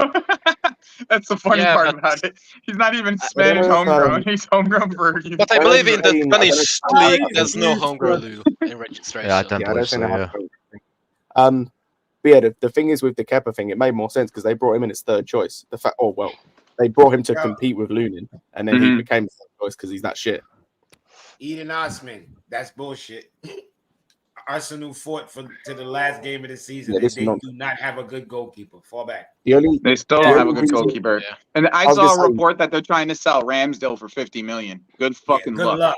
Good fucking luck. 50 million rookies. Same luck with Nketiah for 50. Fucking hell. The only reason you need a world class keeper to compete is if your backline isn't it? But like it's why Arsenal competed because they had arguably the best centre back in the league. Best centre back come on the league. Shit, yeah. Saliba, yeah.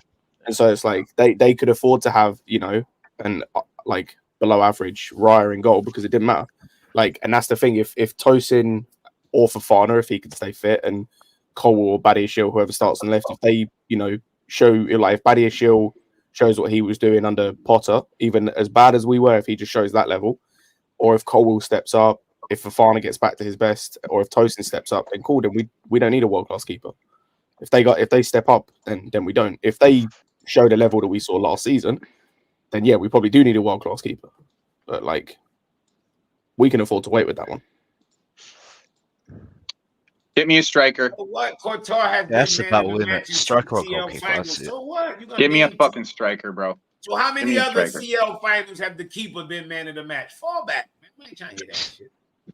I'm gonna go get a turn because Courtois was the man of the All match. I'm gonna say is as well, if your goalkeeper's one man of the match, it says a lot about how you were defending. Yeah, that's true. That's a fact, actually. That is a fact, yeah.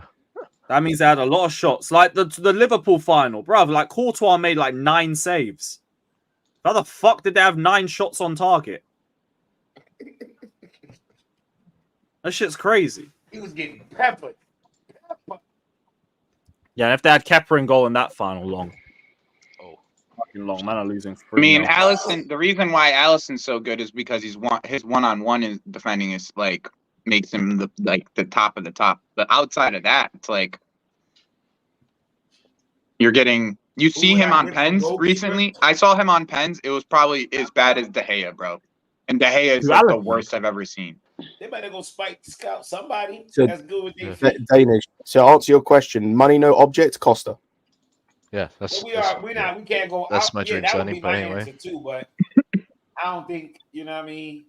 Well, shit. If they're gonna spend only 30 on the striker, they could spend 70 on the keeper. Why not? How much cost it? 70, 75? Yeah, 75. Yeah. This is pay release that course, shit. yeah. Pay that shit, man. How I'd realistic rather go would the other Marmot way. really You go be? get Marmadashvili and you go get the bad boy striker. That's what I would do. Mamardashvili's a Yeah, lot I more get affordable. Mamadashvili Yeah, is but like you third can't- man. sure about He passing out can't the play back. with his feet. I don't give a it's fuck passing about his ability. passing out the back, Lewis. That's the thing. Well, bro, I we don't got give a Maresca. No, fuck. I'll If be you real, sorry. can't- Like How the old is problem he? there. Yeah. Yeah, The I problem. watched. The problem is, like, we can't, like, with Maresca, we can't say it doesn't matter about the passing. Like, Yeah, he wants I know. to. I said It I matters. don't That's give what a he wants. fuck. It Yeah. matters. No, I I said know, I but don't what I'm give a saying fuck. is, I like, know that I watched Marmadash- 3 Marmadashvili is hours really worth not of going to be a target. Maresca. Wait, let I him know land. that. Tactics. If you don't play at the back, you're not. He Yeah. had a, when he went to Leicester City, their starting keeper that they had in the Prem bench, he made him the 3rd keeper because he was Yep. the worst with his. He was the best shot stopper, but the worst with his feet. 3rd keeper. Nigga. Yeah. No, they sent what's it called? They sold fucking Schmeichel, bro. Schmeichel, No, yeah. the guy that was playing, yeah, so they sold Schmeichel before they got relegated. So the season they were playing in the Prem, they had Danny Ward in goal, and he got. Oh dropped. yeah, that's right. Yeah, That's yeah, right. that's That's true. right. You're right. Yeah, y'all talk about Schmeichel. Schmeichel, big And even dog. with the guy that he brought in, what was it, Hermanson? He even got mad at him at halftime in a game. There's that quote that went out. He got mad at him for kicking it long. Said if you kick it long, I'm gonna take He you off. said, "Motherfucker, I said, but if the pass is there, play it." Yeah, so like that's the thing, and it's like because I agree with you about Mamardashvili as a shot stopper. Like we've seen it in the Euros, Yeah, like we seen it, comfortably man. best in terms of a shot stopper, best goalkeeper. Like there's no doubt in the Euros. Facts. Yep. But unfortunately, because of the nature of who he plays for, Oh yeah, I saw like him. I saw him play like I one get it pass. though. I get where you guys are coming from. I'm just saying personal preference. I'd rather have a shot stopper than the guy that's good with his feet. That's just personal preference. Yeah, Is Joey he knows terrible about some with of his them as well. feet? Like I don't know. His passing's not good, Keyshawn. His The thing passing's is, not like, good. I don't know how good he is because all I saw, I didn't see him for Valencia. I only saw him in the Euros, and as I said, I think I saw him play one pass. Yo, and a lot of what he does is long. A lot of what he does when he passes the ball is long. Even for Valencia, he's passing it long. Like if you're just gonna hit the ball long, then obviously that's not what he wants. You know. Yeah. Maresca cannot. The mistakes Sanchez make, you cannot get them out of him. Nope.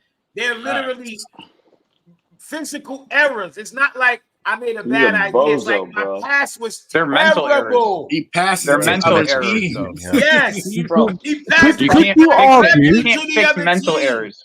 bro, he Could fucked you us so argue that hard. with a bit of a better structure to be more aware of where he's meant to pass Hell instead of no. trying to risk Lewis, it? I had Yes, I He could just argue that. doesn't He could pass be well. That doesn't marginally mean better. that his Marginally. decision making is any I better was though. just saying, Lewis, Yeah. we had on That's Callum his as well. problem. Like And that's he looked up and said, "Oh, he go right." He gave it right to him. Like Here Hey, you Lewis, go. we had this debate on Casually, and I said the same thing where it's like the mistakes he makes isn't structurally. Like structure doesn't cause you to pass to another player or kick the ball out for a throw in. Mistakes doesn't cause you to flap at corners. Like it doesn't matter whether the corners are here. Yeah, whether the set piece, not even corners, Decision crosses as well. making. Yeah, my man's flapped to everything. He's 6'6" and can't claim a cross. Like he was slapping crosses left, right, and center.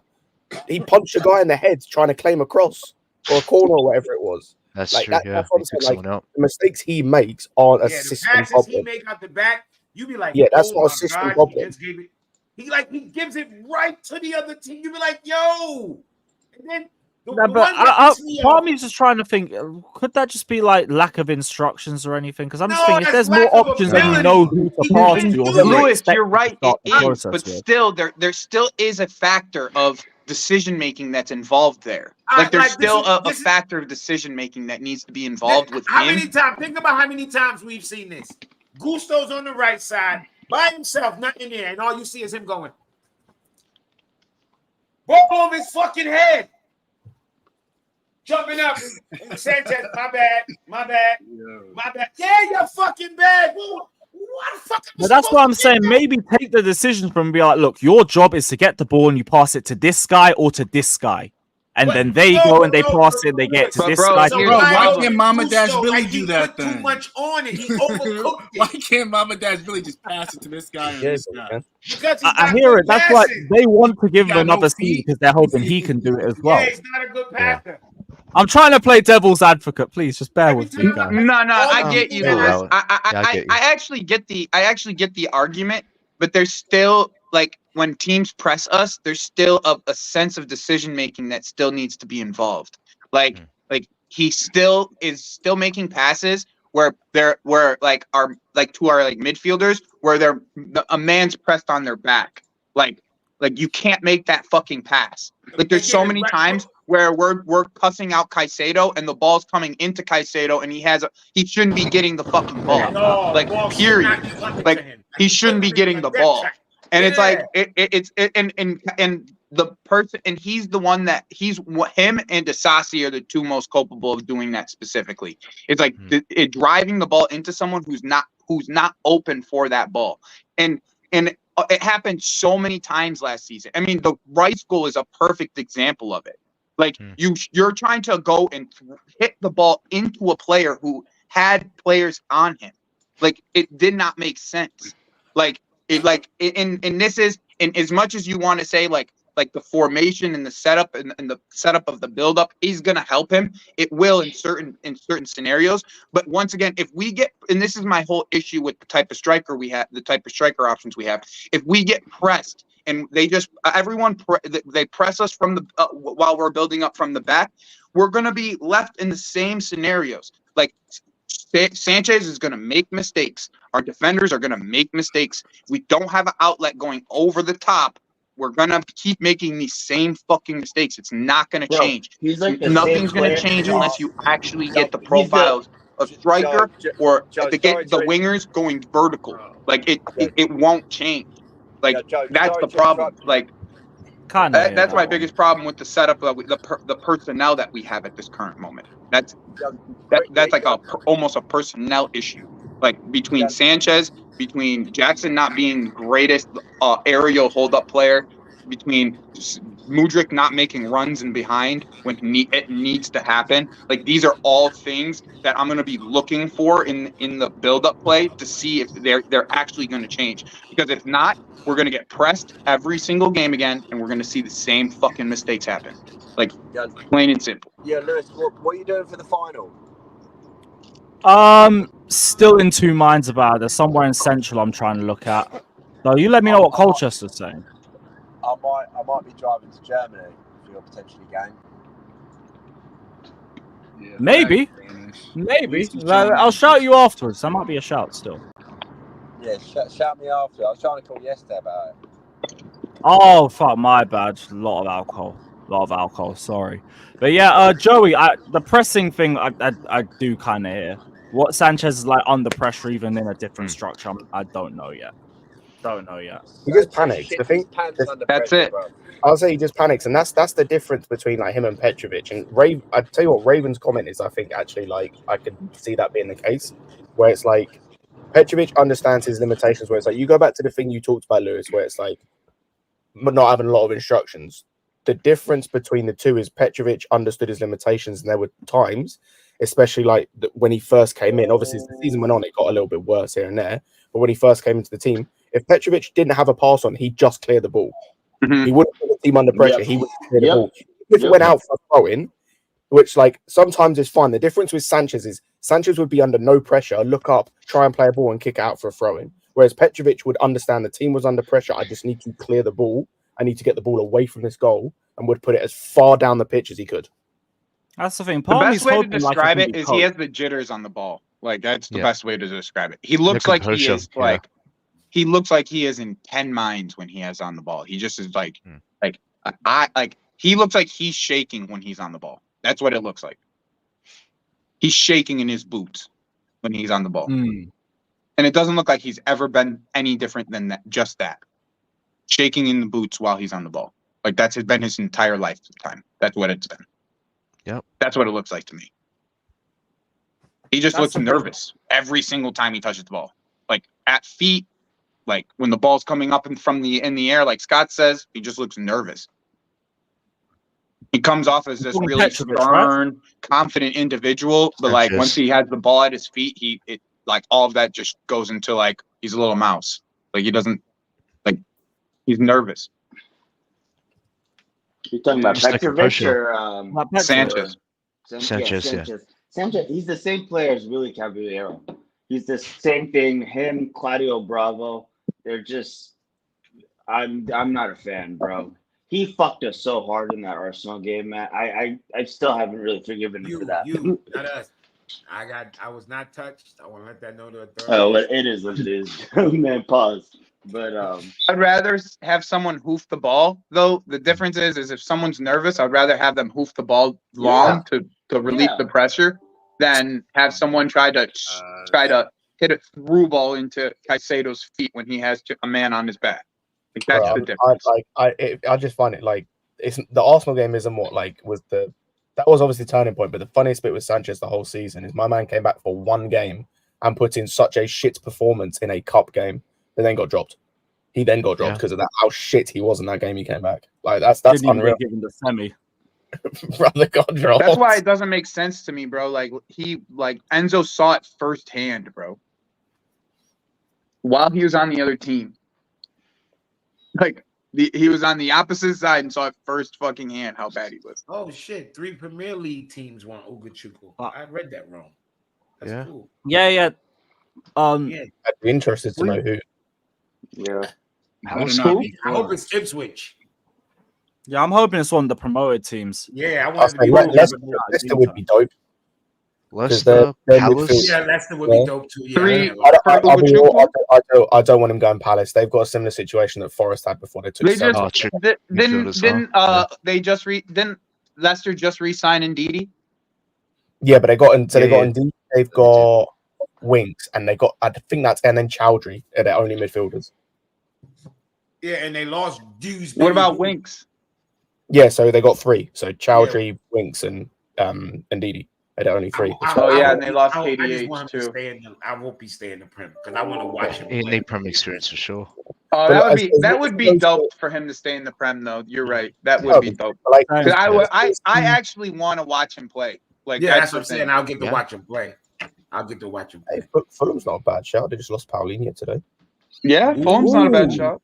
Ooh. You don't even have to move. Yeah, that's a great one.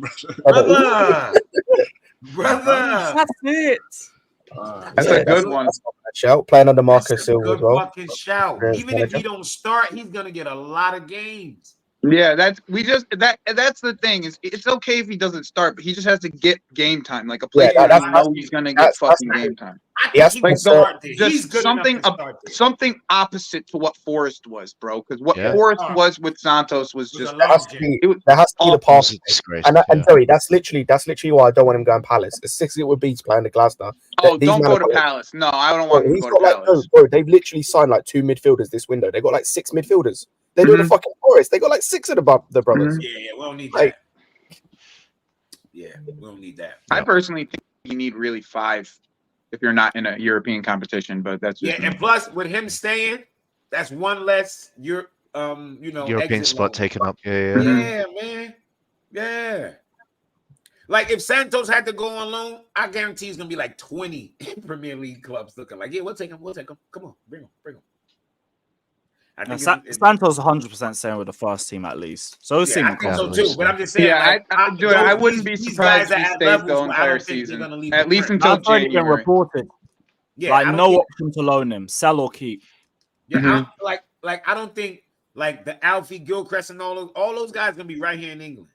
So it's like when you look at it, we're gonna have a lot of loan spots. As far as Jimmy, as far as I'm aware, we've already used up 2 of the loans to international anyway. That's the Atlanta kid and Angelo. Yeah, because they're both going to Strasbourg, and I swear we're looking at sending Angelo didn't go to Strasbourg yet. He's still in training. He's training with the team. Yeah, I saw Angelo in the training with I don't know how the Anselmino one's going to work. I think that's going to be Boca. I think that might be a delayed transfer. Yeah, I think that's a delay. So he's gone back to Boca anyway. Yeah, he's staying.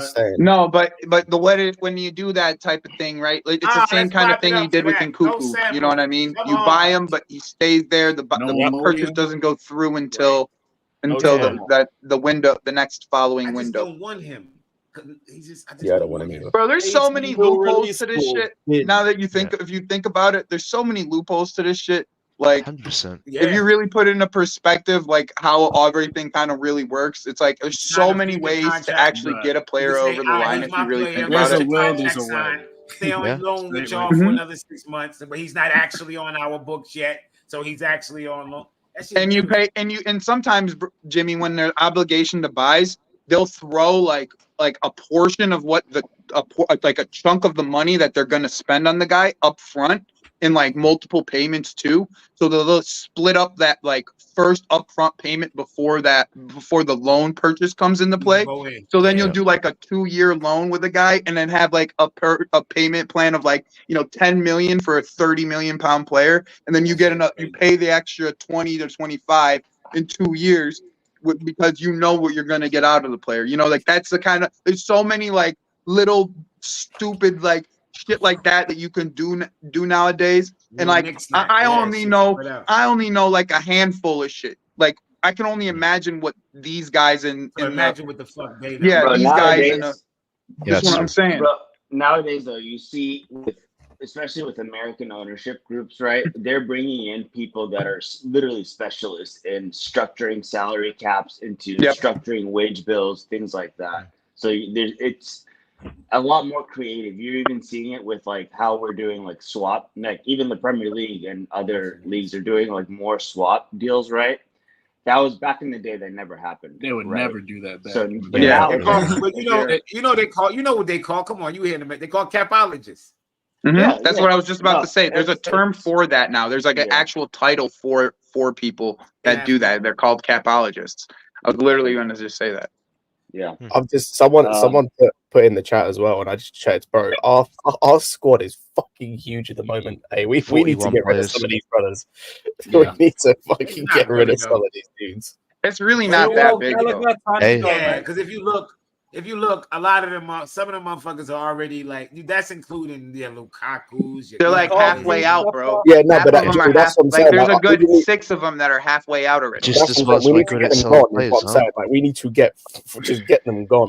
Yeah, I think the motion of the transfer window is just not going to really take place until after Sunday. Like that's just the nature of it. That's just nature of it. They're just going to let the tournaments play out, and then it's going to really start to kick off with everything. Like. Yeah. every And team's our looking. squad, I mean, it- Manchester remember, United has we're a not fire gonna- sale going on too. Like, Yeah, there's we're not gonna have this. Arsenal the same has a squad fire that we sale had going on last too. year. We're not gonna have the same squad. We're gonna have a bigger squad than last year. We're gonna need at least 4 or 5 more players than last year. So yeah, we're not gonna get down to no 24, 25 players. Yeah, it's gonna be in the mid 30s. anyway. It's gonna be in the mid 30s in the end. 32 to 34 is my guess. I do not want that. I do not want that.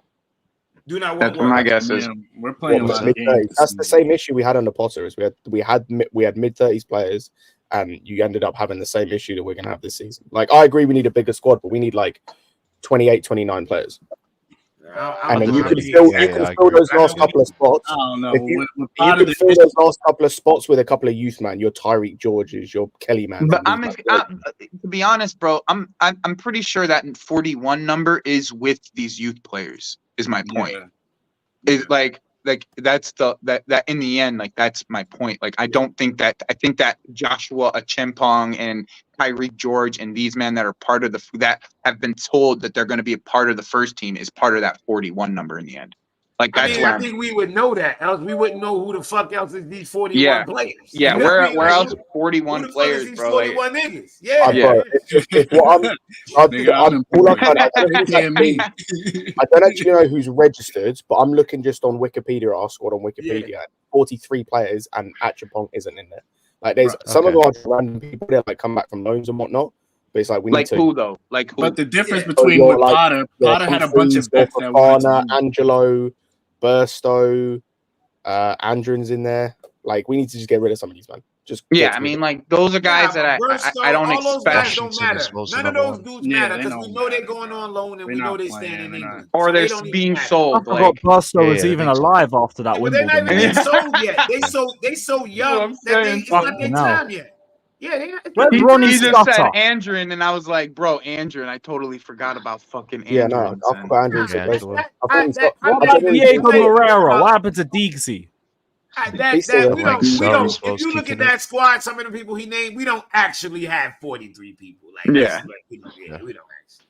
I mean, he Some of just them named motherfuckers 4. are just- He just named 4 that I'm like, bro, Yeah, there's no way like, these come guys on, are like, like. Burstow. Like, damn, that shit made me go, whoa, I remember him. Did he have like a good game in the preseason?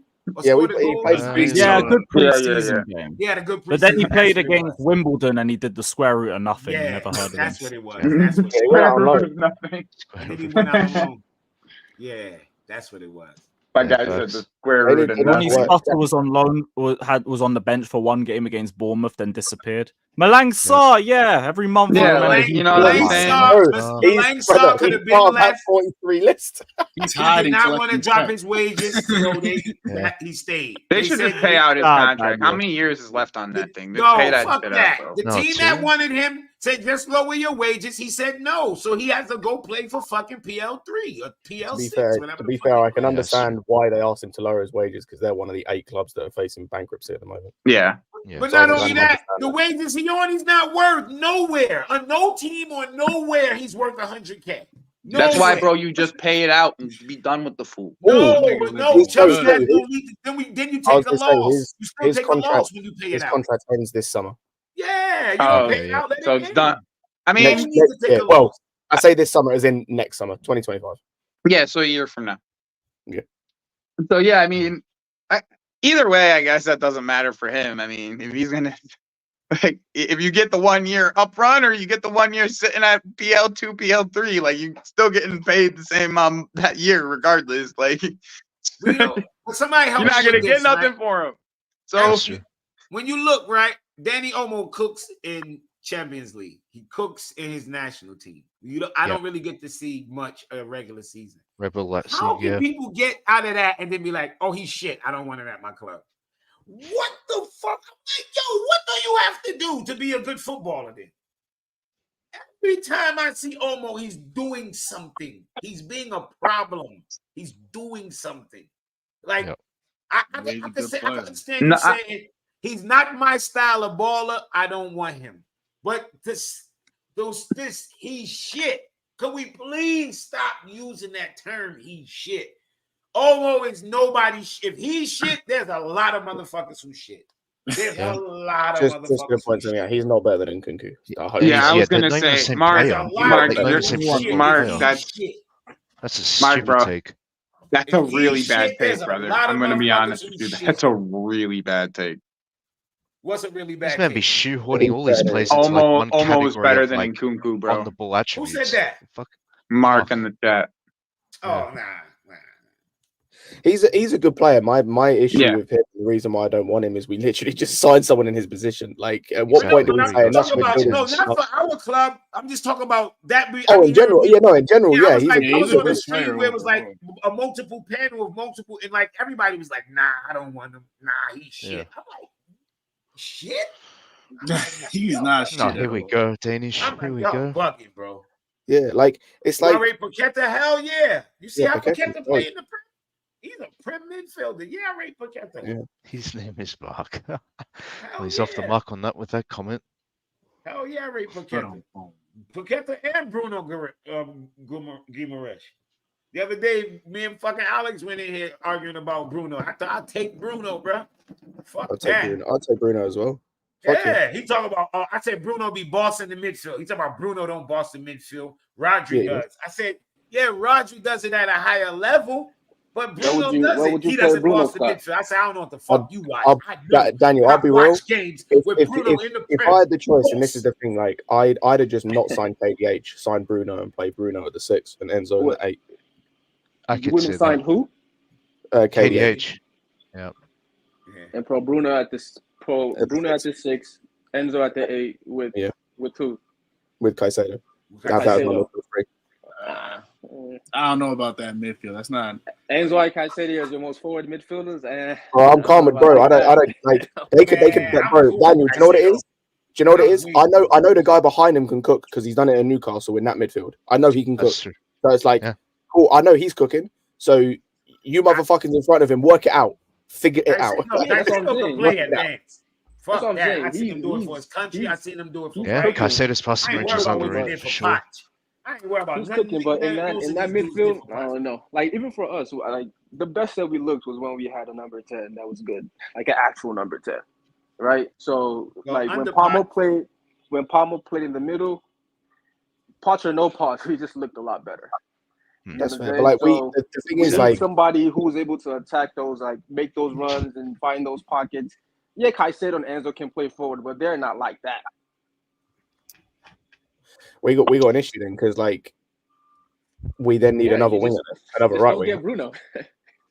No, I mean in terms of like going forward next season is what I mean. Because like Bruno, period. How good of a we player we still don't have that like. Bruno's a top player. He's just I don't think we need Bruno. Oh nah, it wasn't about me. It was No, like that's like a lot. I'll be real. Alex was Like arguing after over the if Bruno was a top player. He was yeah, like and the thing is I don't think we need any more midfielders, which kind of sucks because now we're getting linked with like Olmo, and it's like if we just sign Olmo instead of KDH, awesome. That's a massive upgrade. But it's like we signed KDH, so that's what we got like now. double the money too, so you got to watch that too. Yeah, thereabouts. Yeah. Yeah, because we got He KDH probably for just pays for 30 waste and goals. almost like 60 something. You know what I mean? So yeah. And it's a chance KDH might give you the same shit Almo would have gave you. So I'll take KDH. I'll take it. I'll take the Brit. I'll take the Brexit baller. He got a little gala dog in him. He got a little dog. He got a little wet dog. That's a kind of a different profile too, though. Like I would say that's a little bit of a different profile to what Olmo is. Like Olmo is going to be much more front-footed than what KDH is, and KDH covers a lot more ground than what Olmo does. Yeah, but KDH is still attacking as fuck. Yeah. But I'm just saying he covers a lot of ground for. Yeah, he covers a lot of ground. But that was my point. Like he got. That's what I meant when I say he got a little gala dog in him. Yeah. He's gonna run that. He's gonna give you 12, 15 meters a game. You know what I mean? He's gonna be up and down that motherfucker. Yeah. He averaged 12, bro. He averaged 12 and a half. 12, yeah. Mm-hmm. But so did Santos. A lot of people don't know that. I put that stat in here the other day. So did Santos. And Gallagher only did. And Gallagher did 13. Okay, so we're not. It's not like we're talking about something that it's like these two players that we have on our team at this current moment do the type of running that Gallagher does. That Gallagher They've shown Santos runs. He fucking Santos and Gallagher cover a lot of ground.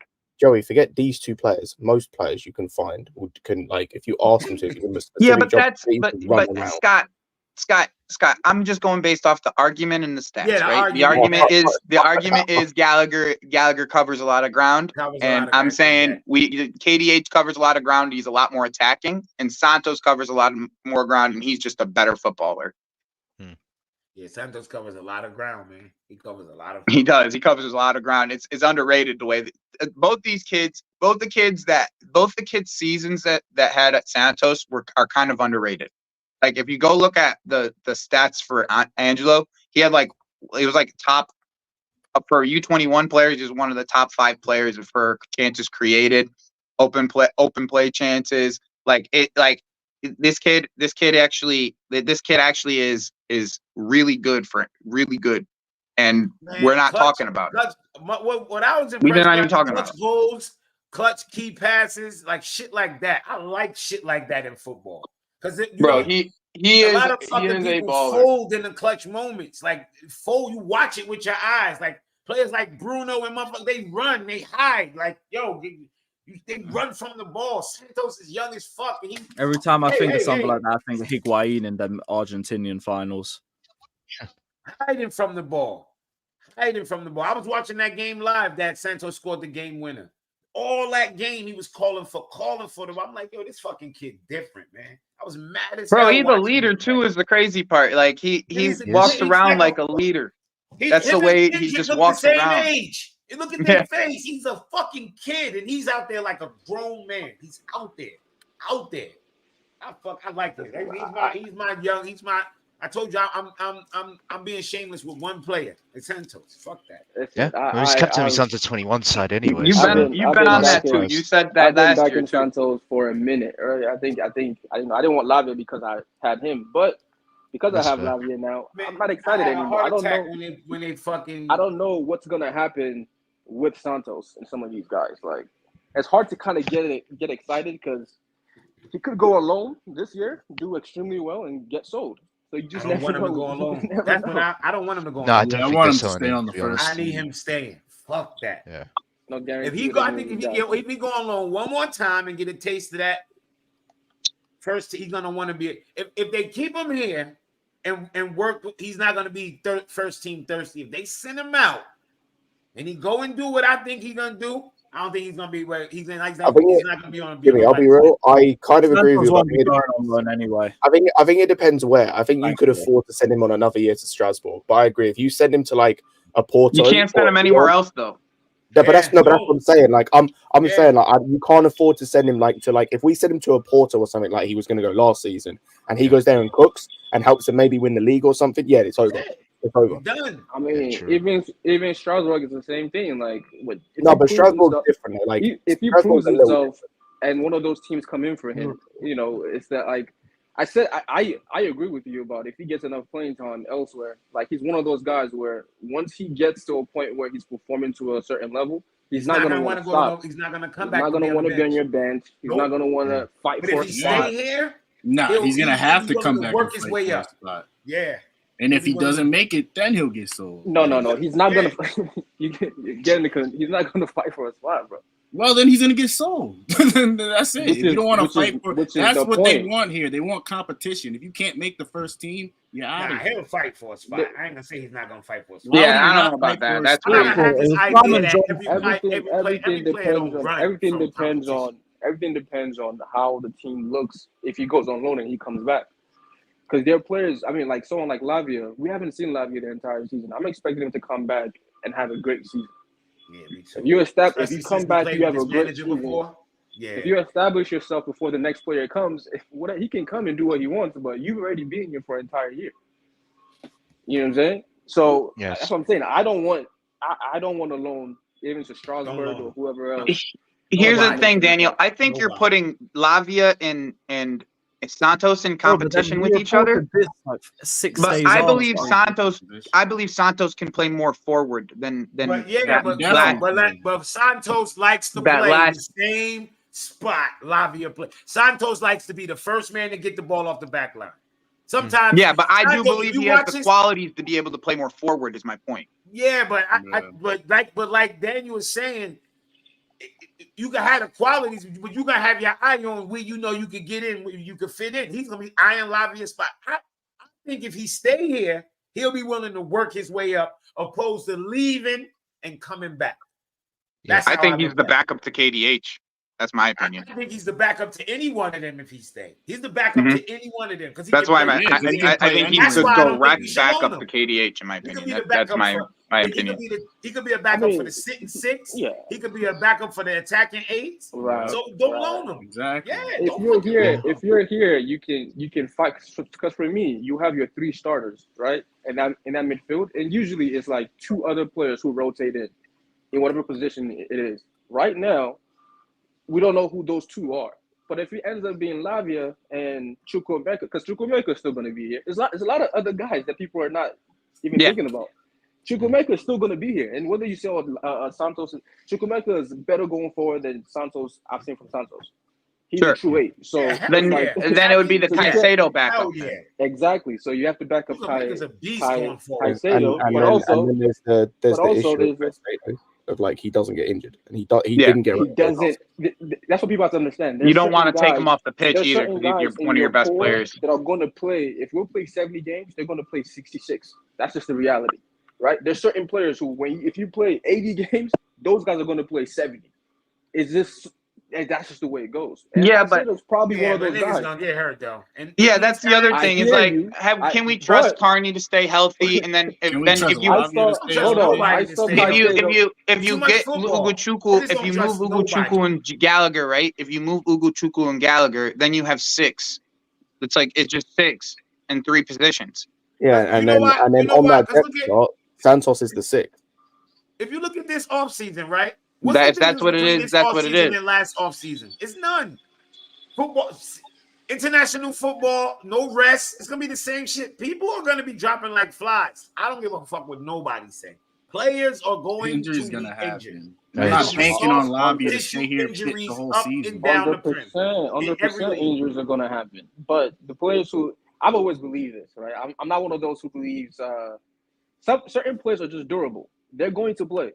We played Caicedo I think it was like 2 back-to-back 120-minute games, and then played him again in the weekend. Nothing happened. He played again the next game. I'm just saying. Certain guys did it. Certain guys played that. No one else to come in. Certain guys can come on for 50 minutes, and they get hurt. He's a little different. We had a bunch of academy kids there, so we couldn't sit out. That was also true too. We didn't have depth. That's why KDH is an insurance policy. So just in case, we don't know about Lavia, we don't know how Angel's injury is going to affect him. Carney as well. Carney as well, exactly. That's the whole point. That's why you need 6 in the end. Like as much as like he's 6 on the depth chart, like you need 6. Yeah, we have 2 seasons back to back. Don't forget. Even in our highest moment where we played. Even in our highest moment, when we played more games than you can ever imagine, like we're playing 60, 67 games. Not 70 because there's like 4 extra games now because of the Club World Cup. When we were playing all those, we only had 5. It was only 5 guys. But we always complained about the depth. We always complained about the depth at that time. Last season. The same guys who were injured were always injured then too. Essien was always injured then. Right? Yeah. Balak wasn't playing every game then. The guys who were playing every game during those times were playing every game. Lampard will play you 67 games. Terry will play you 67 games. So that's what I'm saying. Certain guys are going to play. It's not going to be every player in the team plays 45. But it ain't going to be. They're not playing conference. It don't work that way. Starters aren't touching conference. You can't really name none of the rest of them that you confident going to play every game outside of Caicedo. You are right. I don't have confidence. That's what I'm saying. One spot isn't going to be movable. That's why you don't need 3 guys waiting on the bench for 3 spots.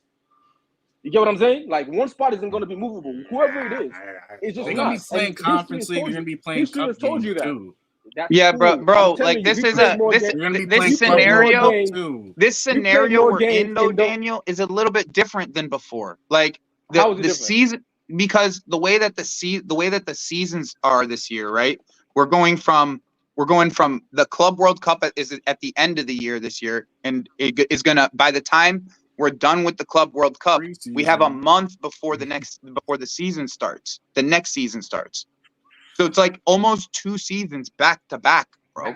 And it's not stopping, and it's going to be 60 games minimum. Come on, Minimum. It's not too. I hear what you're saying, but what I'm saying is maybe you guys don't remember this because we've been shit for a little bit, but we did used to go to a semifinal of Champions League damn near every year. Daniel, you don't need to use Go to every final. Go to every final Daniel, possible. niggas is dropping like flies in today's football. No, Daniel, you don't need to use us as an example. So You don't was need to it? use So us was as it a? Daniel, Was it a Poch thing, or is it just players in general? Let's Talk about the leagues. Period. If you look at every team, players be dropping. I'll be real. You don't even have to use. You don't have to use us as an example. Dropping, but how many games did Rodri play last year? Do you guys know? City competed on every front last season and had 5 midfielders. Wait, what'd you say, Scott? Sorry, I was. City had 5 midfielders last season and competed on every front. I mean, yeah, of course, because that's all you need. Okay, but you're considering Carney as like a 5th midfielder that is like gonna be like absolutely there. Like he's not shown us for 2 years that he hasn't been there. Like we're like if like this is like that's the like we're counting on players. We're going back to counting on players that aren't going to be that could potentially not be there real quickly. Like it like I like to me I'd rather be safe than sorry. Because in the end, we're gonna end up being. We were sorry that we sent them out on loan this last year. Ticket 6. I'll go. Yeah, same, bro. I'm gonna be safe than sorry, bro. Dead ass. Exactly. Flies, bro. Safe than sorry, bro. These players be on some Kawhi Leonard shit. They need some low management. No, I hear you. They about to play NBA season, bro. They about to play NBA season. They need to be on the Kawhi Leonard shit on that low. And now that Daniel brought that shit really make you think. Like you right. You really only need 5. Except these motherfuckers nowadays made out of paper mache. I'm scared. Give me. We don't know if Lavia is gonna be fit the whole season. We don't know how the injury with Enzo is gonna affect him. It makes sense. I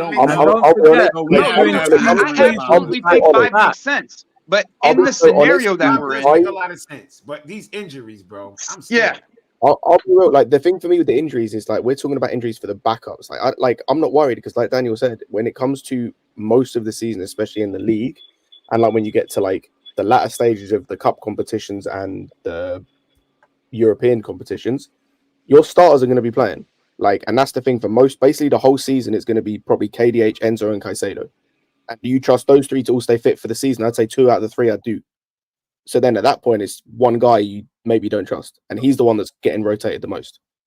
And it all depends on the surgery he had. So then at that point, fuck cares what, like the backups are the backups at that point. They're playing 30 minutes a game, some games. And then coming into the cup game. But the first half of the season, though, Scott, right? The first half of the season, we're going to be playing midweek for majority of the weeks. And it's Thursday to Sunday for a lot of them. So it's like there's gonna be there's gonna be a good chunk of games where you're not gonna want to even have Caicedo there. For 5. You go to January, you should be doing Carabao and FA Cup if we can progress in both. Then at the end of the season, it's the Club World Cup, and then you got pre-season straight into next season. Like long ass season, I don't mind us stockpiling a little bit at this point. Because God knows what's going to happen. That's the thing. We're all in speculation. I just don't think 6 is stockpiling. Like I think it's just being safe. That's all it is. Yeah. That like 5 is the right number. I personally have always thought 5 was the right number. But with who we have and the way they've once again, I'm just not putting faith like into players that have shown me that they cannot be consistent for 2 years. Like if you give me 2 years and you can't be consistent on the pitch, same goes for Reece. Like I don't expect Reece to be here the entire season. I think some of you guys are thinking about it in terms of the backups being injured and you just replace the backup with a different backup, right? The reality is this: if a senior guy gets injured, more likely there's going to be a restructure than that backup coming into like start. Let me put it this way: if someone like Enzo gets injured, right, more than likely you're going to restructure the team like you see with what's his name? With like someone like Lavia coming in and Lavia playing here, and then you put Caicedo a little more forward. Let's say if the regular team is Caicedo at the base, Enzo at the left, and KDH at the right? Let's say Enzo gets injured. It's not gonna be Enzo gets injured and Santos comes in for him. No, No, more put than like KDH at whoever, the 8 and Lavia at We the don't 6. know. you're probably I gonna mean, put at like the same time, we exactly. still That's don't know usually though. You don't know that usually though. how. Yeah, that's why Exactly. We You're not, don't I hear know what you're that. saying, I'm though. just giving an example. Yeah, that's an Just example. bear with me with what I'm saying. This is what usually happens. When that happens, whoever's trusted next, if he trusts Santos or if he trusts Lavia next, you're gonna come in and I'm gonna move guys around. Not specifically you're his backup versus you're his backup versus you're his backup. Right. It's I see what you're whoever saying. is more. Yeah, exactly. So if he trusts Santos more, or if he trusts Lavia more, or if he trusts, that's who's going to get those minutes, and you're going to be moved around. It's not going to be a case of, well, KDH is injured, so Carney, you're the one playing this time. No, you're probably not going to play. It's probably going to be Caicedo. You go in right mid, and Santos, you come in, or Lavia, you come in. That's what I'm saying. It's not going to be shared minutes in the way we think it is. I don't know. I can't say that because that's once again. I didn't think. I see where you're coming from, and I see where you're coming from. Time and time over, though. That's what we've seen. Like when we I don't thought, really know how he's gonna rotate. These guys are injured. I don't know. I'm just going by what we've seen happen with like managers and teams before, right? It's usually about who they trust more than like. But the point being, we don't know who we trust, so we don't know who's not going to be getting. You're right. I don't know who we trust, but he's not going to trust everybody. No manager does when he comes in. No manager trusts every. But that still doesn't change that the reason why we want the sixth player. We don't want the sixth player because of lack of trust. The lack of trust is lack of the injury. Like I firmly believe some players are gonna get some soft tissue injuries and have to sit out because they're all playing real serious football this summer. Not like some qualifiers and so no, they played real football this summer. Not much of a break. Soon as that shit over, they jumping right into preseason. So I really believe a lot of teams you're gonna be seeing guys getting the soft tissue injuries. I ain't talking about no extra like level of blown knees and all that. Some hammies, some calves, some quads, little stuff Dead like leg, that. Little that sort of stuff. Yeah. And people gonna have to play. So I would take the risk and keep the sixth midfielder, knowing that which I've seen them be able to do that. If I had to, I can put Carney up in the attack.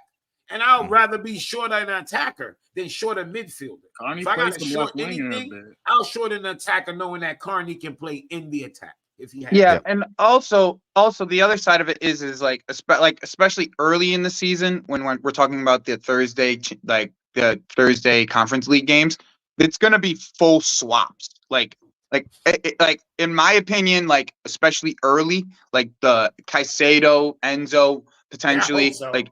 You don't even send them into some of these away games at certain points. Like that's how it should be. So these guys can actually maintain their legs. Like you can't play Thursday to Sunday and then think you're going to get like extreme results from Thursday to Sunday. Like you're just the teams we're going to be playing. He's going to be able to swap out 8, 7 at a time. Like and no diss to them, but. It's gonna be like that. Like swap out. He might be able to swap out a whole fucking 11 if he wants, and we still whop up some of them teams. And like, that's true. That's what I expect to happen. I don't expect them guys to get overworked playing none of those games early out. None, because you got them on the bench. You got them on the bench, so if you need them to come in and play, they can come in and play. But other than that, they ain't gonna need to play those games. That's what I'm saying. I'd rather have like a full swap in those Conference League games in the midfield, like especially since we have the depth to do it. You know, definitely. Like Santos Lavia could play. You'll have a different back two. You'll have a different midfield three. You'll probably have a different striker. Like a near a full 11, bro. The spine, swap out the fucking spine. Swap it out. Whoop, whoop, whoop. That's the swapping that I want to see. That's when you know your team is playing proper. Well, just naturally, with it being Conference League at the level, at the least, the spine should be swapped out every game. All the way up until it started getting important. Until the knockout rounds, pretty much. Yeah, straight up. It's like what we did with the Europa League with Sarri. We basically had a different Europa League team. Yeah, it was a whole different team. That's where Ruben Loftus-Cheek got his chance. Yep, that's why I expect to see. It's like Santos. Our backups can't beat Conference League teams. They all gotta go. Nah, they'll be able to do it. Yeah, that's true. That's what I'm saying. The backups should be able to do it themselves. The starters shouldn't even have to touch the field. Yeah, they should just be on the Even in the playoffs, they're gonna have Reece James because he's suspended for the league. You know Four what I left mean? wingers getting bullied. Like, who don't like Oh, empanadas? dude, Reece James is gonna be like all you have to tell people when they say, "Oh, you guys still have to qualify." I'm gonna say all we have to say is, "Yeah, Reece James is gonna play every single one of them games." I bet you he will too. But now Oh, what? he's going to, bro. There's no That's doubt funny. about it. There's Yeah, no probably how will. you Yeah, keeping there's him no fit. point League threatening games. Gusto's minutes. He's No, gonna because need yeah, games. because you play Gusto in the league minutes because you're gonna No, need Reece Gusto James in the gonna league. need to play. You're right. Those Yeah, two exactly. games, You're gonna those have two- to play him in those those two games he's gonna conference play. league games early. Those two conference league games. He'll he's gonna be Vegas, his creation by Carney. himself probably gets through these rounds, gets through these qualifiers. Just by himself, what he creates gets through these qualifiers. Mark Hughes going to be getting 20 GNA. All of that. Mudrick gonna cook in conference league. Fucking hope so. I hope so, bro. Big year for him. All right. Don't be like I gotta head that. out, boys. Hope you guys have a good rest of your Big day. up, bro. Big up, Joey. Seeing this as well, Juve might try and make a move for Badiashile after losing out on Calafiori, potentially. There's been a couple sources linking him to moves to Italy. So we'll see if Juve make a bid or if they try and sort out personal terms. This is only from Calcio Mercato. I'm not against it. I'm not against it. You're not against it? I'm not against it. Daniel, what'd you say? I said, I said cough up the money if they want him. I'm not against it. I like that issue. I'm not like saying get rid, but if they could meet what he's worth, I'm not against it. Oh yeah, 100%. Like, it depends. That's what I'm saying. If they pay it, like if they're willing to pay like 40, 50 mil, hey, bye. Yeah, I'm not against it. See you later. If they offer 50 mil, hands up. It is what it Yeah, is. but you ain't got. Bro, you ain't gonna offer 20 every mil. man's got got 50 mil for no fucking center back. Yeah, it's gonna be 20 mil in the obligation. Yeah, Come on, yeah. you know. Oh yeah, you know what? It's gonna be a loan with an obligation. Now that I'm thinking about who it is, it ain't happening. We can strike. Juve broke as fuck. Them Italian clubs broke as fuck. Yeah, the only links have been from Italy. I think he agreed personal terms with Milan in January, but that never progressed. Rather just keep him compete with Colwell for the left centre back spot. Just see if he can get back to to see if he can get back to what he showed under Potter. If he can, then there's no reason to sell him. If he can't, He's not in no position. The best thing about with Badiashile, at least I think everybody here will agree, he's not in no spot that if he starts the season on the bench, he can't be demanding nothing. He just got to hold his bench. Oh no, fact. Yeah, I think a few people are in that position. So if he's on my bench as a backup center back, I'm cool with that. Yeah, like fight, get better. I think every centre back's on that position after last season, except maybe Chalobah. But Chalobah could. No, Chalobah's bro. I'm gonna be so honest. I think the only centre back that ain't like doesn't have to prove anything is Tosin. He's the only fucking centre back. You said that because I had an argument with somebody the other day. I said to me, the only person that's coming here with they ain't got much to prove is Tosin. That to me. Actually, to Tosin, I just want to see what he's about personally.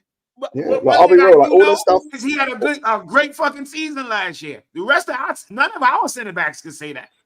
And I'll be real, like the thing with Tosin as well, like that I'm liking that I'm seeing, it might just be a load of PR bullshit, but it's like he looks from the like clips we've seen that he's got some leadership skills, which is nice. Oh yeah. That was one of the main reasons for bringing him.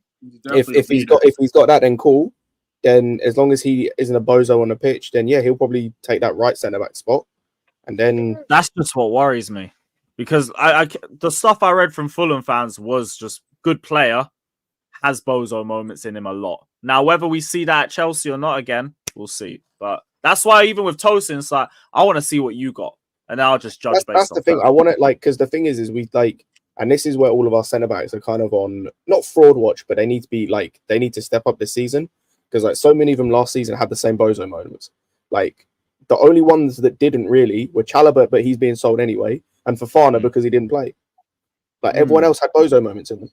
Yeah, I put some of that Fofana on. just has to prove fitness. Oh, yeah, no, fact. Like some of it was on Poch, but like, yeah, I think even more, so, like, more better possession-based style. I think Badiashile would cook because with Potter he was fine when he was doing the whole possession. That's what I'm hoping. Like that's what I think. I think with a possession-based style, all of our centre backs will cook because like the Sassy, like for them, like especially to begin with, before Poch really got his claws in him, was actually good on the ball. Like that was one of his good parts. Like he was good on the ball. Colwell, we know what he's like on the ball. Badiashile the same. Like Fofana the same. Like we know these guys can play. It's just we saw under terrorism ball last season. Like it just wasn't working because they just had so much space. So it's a bit of a fresh start for all of them. Yeah. Not trying to go in there with any pre-thought mindsets on any of these players. A new slate, different style of player, going to dominate the ball. See what you guys have for us. That's how it is for a lot of these players. This back up again as well, but I actually don't mind it. You like it as well? No, I don't like it. Like I don't mind it. Like it, bro. We've had worse. Which one was bro? That worse? one, the one we had like 2 years ago, where it was the one that had about 4 different patterns in it, and like something a child came up with. That was worse. Yeah, that was just indecisive. I like those 2 good designs. Just no, bro, it was 4 different patterns and then a random strip of like yellow in the fucking side of it. Like, bro, like is you giving this to? Is this like, bro? What is that? If they just stuck to the zigzags, it would have been perfect. Yeah, that's what I'm saying. You got the zigzags calm, or you want to do the like checkered thing calm. The fuck are you added? Why are they together? You've done both for no reason. But this, I don't know, bro. This is something for like a casual fit, I guess, not like a game. Do you know what? fit. Do you know what I like about this? I'll be It's real. not What at least I serious, like yeah. about this is it looks like you can actually wear it like normally. That's the thing. Like that's what like it was. I felt the same way with the mint top, like the mint one this season. It was a similar thing. Like you just think wear it's that. more casual? The bottom. Why the fucking shorts gotta look this? Oh, it's awful. It's gonna be awful. I've only just I won't lie. I've just clocked the shorts. Yeah, I don't know why the shorts are the same pattern. Like you could have made shorts. Yeah, I don't know why you. That should have came up. Oh yeah, please just win the Conference League and make this look a little bit better. Brother. This, I wonder what the back print's gonna be. Are they gonna do the same like glossy effect for that too? Yo, you see my picture for Perez? Everybody had to put that up, man. Parmesan Pep. That's the name. That's our manager name. Parmesan Pep. I said Parmesan Pep. Yeah, one side. Yeah. What's that? Parmesan Pep. Let's go, Pep. Come on, Pound man. in Pep. We've all there he is. I can't lie to you. Parmesan Pep, baby. Look at that suit. That's a nice suit, but that's my guy. Parmesan Pep. Jimmy, I tell you what, like I'm trying my hardest, but I'm letting the like little clips in the training and all the quotes get to me a little bit. I'm trying my hardest, bro. Too. Don't worry about it. Don't feel bad. No, I'm trying, bro. When I'm seeing them talk about we're playing with the football all the time and it's all oh, brother, I've waited for this moment. Yo, go back to the videos with Mauricio Pochettino. It was just him, like talking about tactics, and he's run. That's all they was fucking doing. We have to work hard. We have to believe. Bro, I prayed for times like these. It's like the fucking Blair Witch Project at our practice. Everybody just running. Fuck, man. Play some football. Yeah, it got to me too, man. I'm excited for preseason. That Inter Milan friendly as well. That's the first home game of the season. Got a lot of all our friends. But I've already seen a couple complaints about ticket prices. I think they've gone up to what, 38 quid for the friendly. Outside of the first game, all those friendlies is good. It's a good look. All good teams with good benches too. So when we put on our subs, they putting on equally good levels of subs. So it's like it's gonna be no reason to look at the game like, oh well, it was their backups. No, we're playing good fucking teams.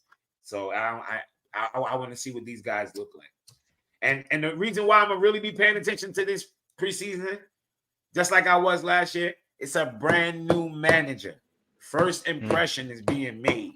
Guys ain't gonna be out there like loafing it, like, oh, I know my spot's sealed. I'm good. Bullshit. That's bullshit. Ain't nobody got no spot. Well, he sounds like he's got an element of ruthlessness about him. If you don't stick to his philosophy, you out. You out of there. That's what I wanted. He ain't compromising on that. Even with Poch, I wanted that, and he didn't do it. Like that's one of the things that annoyed me. It was like you'd have guys that didn't really fit what he wanted to do, but he'd play them anyway. It was like, no, if they don't fit, fucking drop them. Like that, even with Enzo, right? Like I loved Enzo. If Enzo didn't fit, drop him to the bench and play someone who fits better. But no, you just got to play him for fucking playing him's sake. And look what happened. He got injured. Yep. He looked out of place half the season because of that. I hear it. I'm excited for that Inter game. first few games of the season is going to be good. Fata, I'll let you know, bro. What are you saying, though, bro? You all good? Oh, that's Fata. Yeah, not too bad. Yeah, of course, Yeah, it's yeah, Fata. Fata. Yeah. Hello, everyone. I know everyone I'll is be in, up, Fata. in a good mood. How was you the know? goose last night? No, it was all right. It was all right. You know what? this is gonna sound crazy because I've had. Oh no. So I'm just thinking that we need someone to man mark Rodri for Sunday, innit? That's the thing. Oh no, we ain't doing that. We Say ain't doing that. Gallagher, huh? Papa Chelsea. Nah, it's not even that. Let's Like, go. What are you saying, man? If I deepen it as well, you have to stop Lamar as well. You have to stop Olmo. You do. have to stop You Fabian do. Ruiz. Good luck with that. Simple as that. There's But one person that comes to mind. Who's left They back? got Trippier? It'll be probably Shaw. Shaw's probably starting. Oh, that's even worse. He's gonna cook Shaw. Oh, I know. So Yeah, what are you makes it saying worse. then? A drop for Galadog? Drop Yes, Bellingham for bring Galadog. Galadog. I'm telling you now.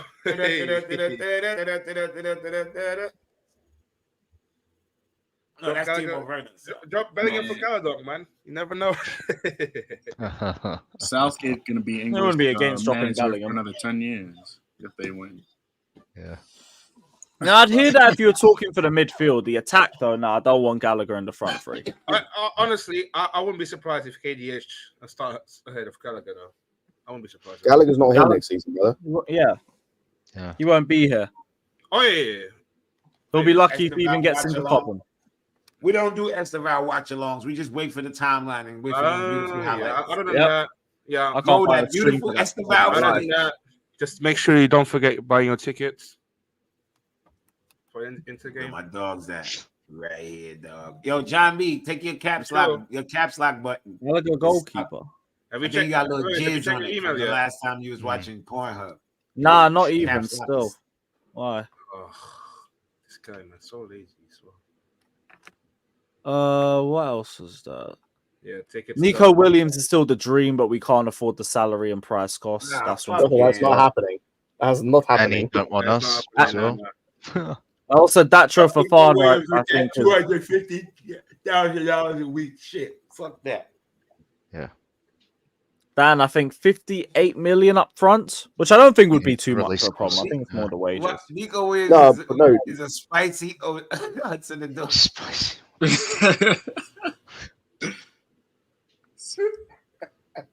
Spicy Hudson and Dory. That's the away kit. That's a lot better. Yeah, that's not bad. Yo, Not for that, at least. I hate the fucking. I hate the orange badge. I don't know what's their obsession with orange. with at the moment, wings. Where's the long sleeves? I'm not wearing no long sleeves. I think that's just their thing for this season. Blue and orange. That was meant to be the case for the home. long sleeve jersey. I've never had a long sleeve jersey, bro. In no sport. Nah, I had the Samsung one, Drogba. I feel like it says a lot about the market if we're saying Omorodion's one of the best on there. What? All right, when he had 25 goals this year, we all gonna be like, what? Hey, then I'll be like, let's go, Faz. He did it again. If he plays a minute then this season, I'll be shocked. Nah, he probably has a decent. I'm gonna give him between. Actually, let me before I say that, let me look at who their other strikers are. And then somebody else gonna come back in. Russell. Morale's probably going. He's got like So a what's 12. about DMX? Well, a He's got couple like of a $14 million release or euro release. football related. What these bitches want from a nigga. Marcus said, giving up on Atletico forwards on Omorodion, and we're going to turn Hey, our attention. I stand corrected. He actually might play some games this season. They've got like 3 strikers. Those Adiemi links aren't serious. Jonathan David hasn't progressed in weeks. Nah, I don't want David anymore. I'll take David. I didn't want him to begin with, but like Apparently he had a generational stinker for Canada. I saw him getting he was bad for them. They put him at the 10. He wasn't even playing striker for them. Interesting. Wait, who did they have up front? It was Clyde Laren or some shit. Clyde Laren. Kyle Laren, I think it is. Yeah. No, it's like Canada's so CLE. fucking whack. Like Oh, okay, yeah. Yeah, it's Kyle. It's Kyle. Yeah, I Yes, heard of that. Kyle Laren. Why they just paid him up top by himself? Interesting. Graham Bailey also said that we're watching Pedro Neto, but yeah. Doesn't seem like I'd take Pedro Neto if it wasn't for that injury record. Like, he's so good. My man can't stay fit for more than like a week. Missed half of last season's games. It's like fuck. I can't really justify it. Plus, Wolves don't have to sell, so they can just price him out as much as they want to. No one can really at do some anything point, about Wolves gonna need they're gonna need to cash in. I think we need. That's true. And if they At don't, least when they have options to rely on, I guess. But they're heavily reliant on Pedro Neto, so they'll keep him at all costs. Didn't we chase someone as well? Play. Other than Neto. But when he does, he's a game changer. So it's like at some kind point of have he to gotta risk cash it. in. If I was them, I'm cashing in this summer because he gonna fall apart eventually. If they hit his valuation, which is apparently 60 million, then maybe they will. Everyone's got a price, I hear, especially with that injury record. Yeah, I'm but they're in taking no 50. rush to do it. You bring me 50, I'm chopping off your hand for that 50 and getting the fuck out of there. So you're Pedro Neto. Here you go. Give me that 50. Gone. Hey, see if you can do a Chelsea and find the next Neto. Head into Portugal or something. I don't know. That motherfucker there. He's gonna miss about 20 games. Yeah, it's a weird update. I think it's just saying that he's the number one target, but clearly out of reach for us. Yeah, clearly out of reach. Fucking hell, man. Ah, well. Yeah, Varachellia, good luck. Good luck on that. That ain't happening. Right, I think that's all the news that we've gone through for today anyway. Yeah. Danny Olmo, we're not interested. Chilwell's fucked. That's about it. Yeah, so we'll be back tomorrow. Who are we gonna redirect over to quickly? Shout out everybody that's locked in as well. Hit the like button just before you guys leave too. I'm gonna send everyone over to Northside. Northside's live. So we'll send everyone over there. Cool. Right, everybody head over to Northside. Big up to everybody that's locked in. Hit the like button, subscribe. We'll see you guys tomorrow. It's been real as always. It's coming home, mate. It's coming home. Everyone redirect, say it's coming home. Up the Chelsea. Yeah, the fuck Up the Chelsea.